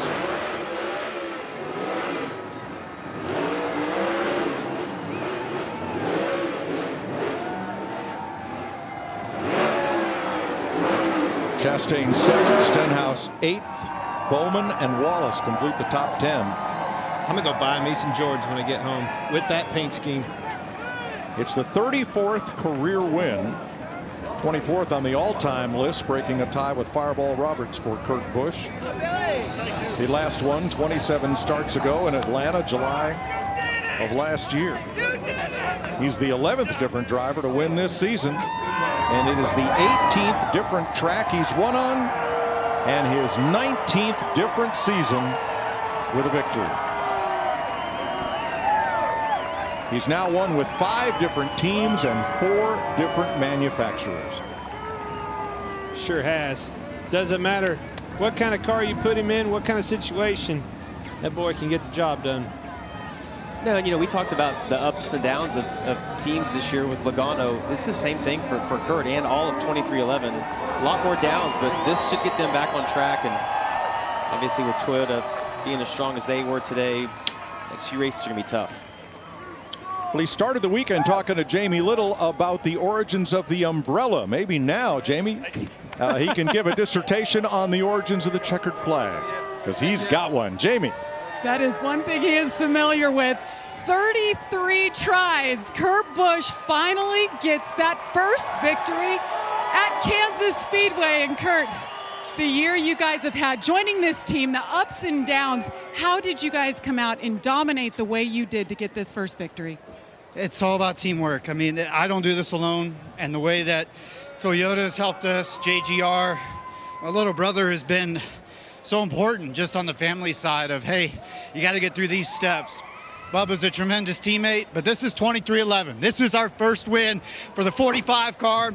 And with Jordan Brand on the hood, I mean, I felt like I had to play like the GOAT, or race like the GOAT, and I had to beat Kyle's. I had to beat both. This was like the Kyle and Kyle show. I remember Ned Jarrett said this is the Dale and Dale show. Like, I can get one Kyle, and I'm like, I can get both. I just had to have the confidence to know, and our setup would do things on short run and long run. But thanks to Jordan Brand, Toyota, Monster Energy, McDonald's, Moneyline, just all the team partners of this 23-11. There's 45 cars to winner now. Kurt, you've been doing this. You've been in this game a long time, and Mike Joy mentioned it, the number of different teams you've done it with. What is it like joining a team like this that's so new and being able to get you right here? What does that take? It's the most gratifying to work from the ground up with a brand new car number. And yes, I've been with a lot of teams, a lot of manufacturers. Now this is the check off the Toyota box, but it's about family. I love my family at home. I love my KBI employees and everybody at 2311. This is for us. This is what the hard work is all about. No matter if you lose a couple spots on pit road, no matter if our car was a basket or whatever to start, I'm going to go find Toto because I'm in Kansas. I'm loving it. Toto, we are in Kansas. That's where Ruoff Mortgage Victory Lane is, and that's where Kurt Busch is headed to join these drivers as 2022 winners. Well, let's hear from the runner-up with Vince Welch. So close for Kyle Larson today. Kyle, 8 laps to go. You're battling side by side with Kurt. You ended up getting into the wall. Did he give you enough room, or were you just trying to use everything you had?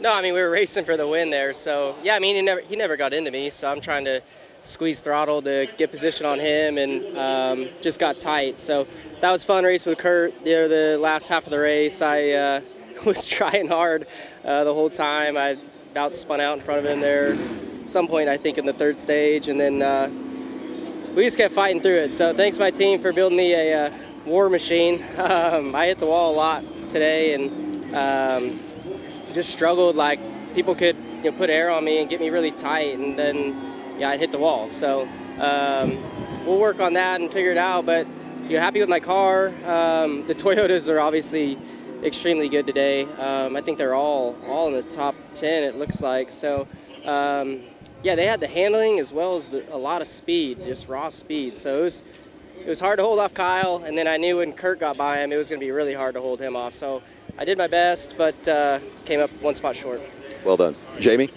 Maybe turning of the tide finally, and that luck for Denny Hamlin, your second top 10. But your team won today. Denny, what are the emotions you feel right now as a driver and owner? I'm just so happy for these drivers. I'll be right back. Thank you, man. Thank you. Appreciate the help. Appreciate it, man. That's it. That's us. We did this. We did it, man. Hell yeah. Thank you. Thank you. Denny, you got tears in your eyes. What are those emotions right now going through this?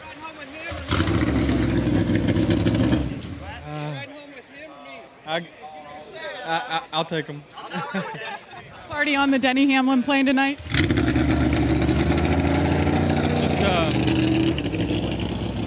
You know, we as an organization has kind of let these guys down. I'm talking about Bubba and Kurt with so many mistakes that we've made on pit road and whatnot. And, you know, Bubba got let down again on the last stop. But he was fast. I thought he was a little better than I was. We had to go back again 3 times today. But let's talk about the positives.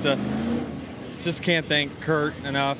Jordan Brand's first race. I'm so jealous he gets to drive that car and then to have that thing so fast there. I've never had certainly this kind of feeling, even for a win for me, much less, you know, when I didn't win. So it's different. Congratulations, Denny. Well done. Kurt Busch was brought to Team 2311 to win races and to mentor Bubba Wallace. I'd say both boxes well checked today. That's the most popular win I've seen in a long time. That's a worldwide brand, a new endeavor, a champion driver. Big time win at Kansas Speedway. Let's talk about the moment that we got to hear right there. We have the in-car camera on Kurt Busch when Denny, they kind of embraced. Then Kyle, his brother, comes over, and Jamie Little talked about Denny getting almost a little emotional. It's a pretty cool moment that we got to share with all those guys. A lot of sacrifice, a lot of hard decisions, a lot of hard work, blood, sweat, and tears goes into this. Last time the number 45 went to victory lane, 1964, Leroy Yarborough. Coming up next, stay right here for NHRA Drag Racing from Richmond on FS1 as we congratulate Kurt Busch on his victory in Kansas. Well done, Toto.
This copyrighted telecast may not be reproduced, retransmitted, or used in any form without the authorized written consent of NASCAR Broadcasting. NASCAR would like to thank all of our fans for your support, and we hope you enjoyed today's broadcast.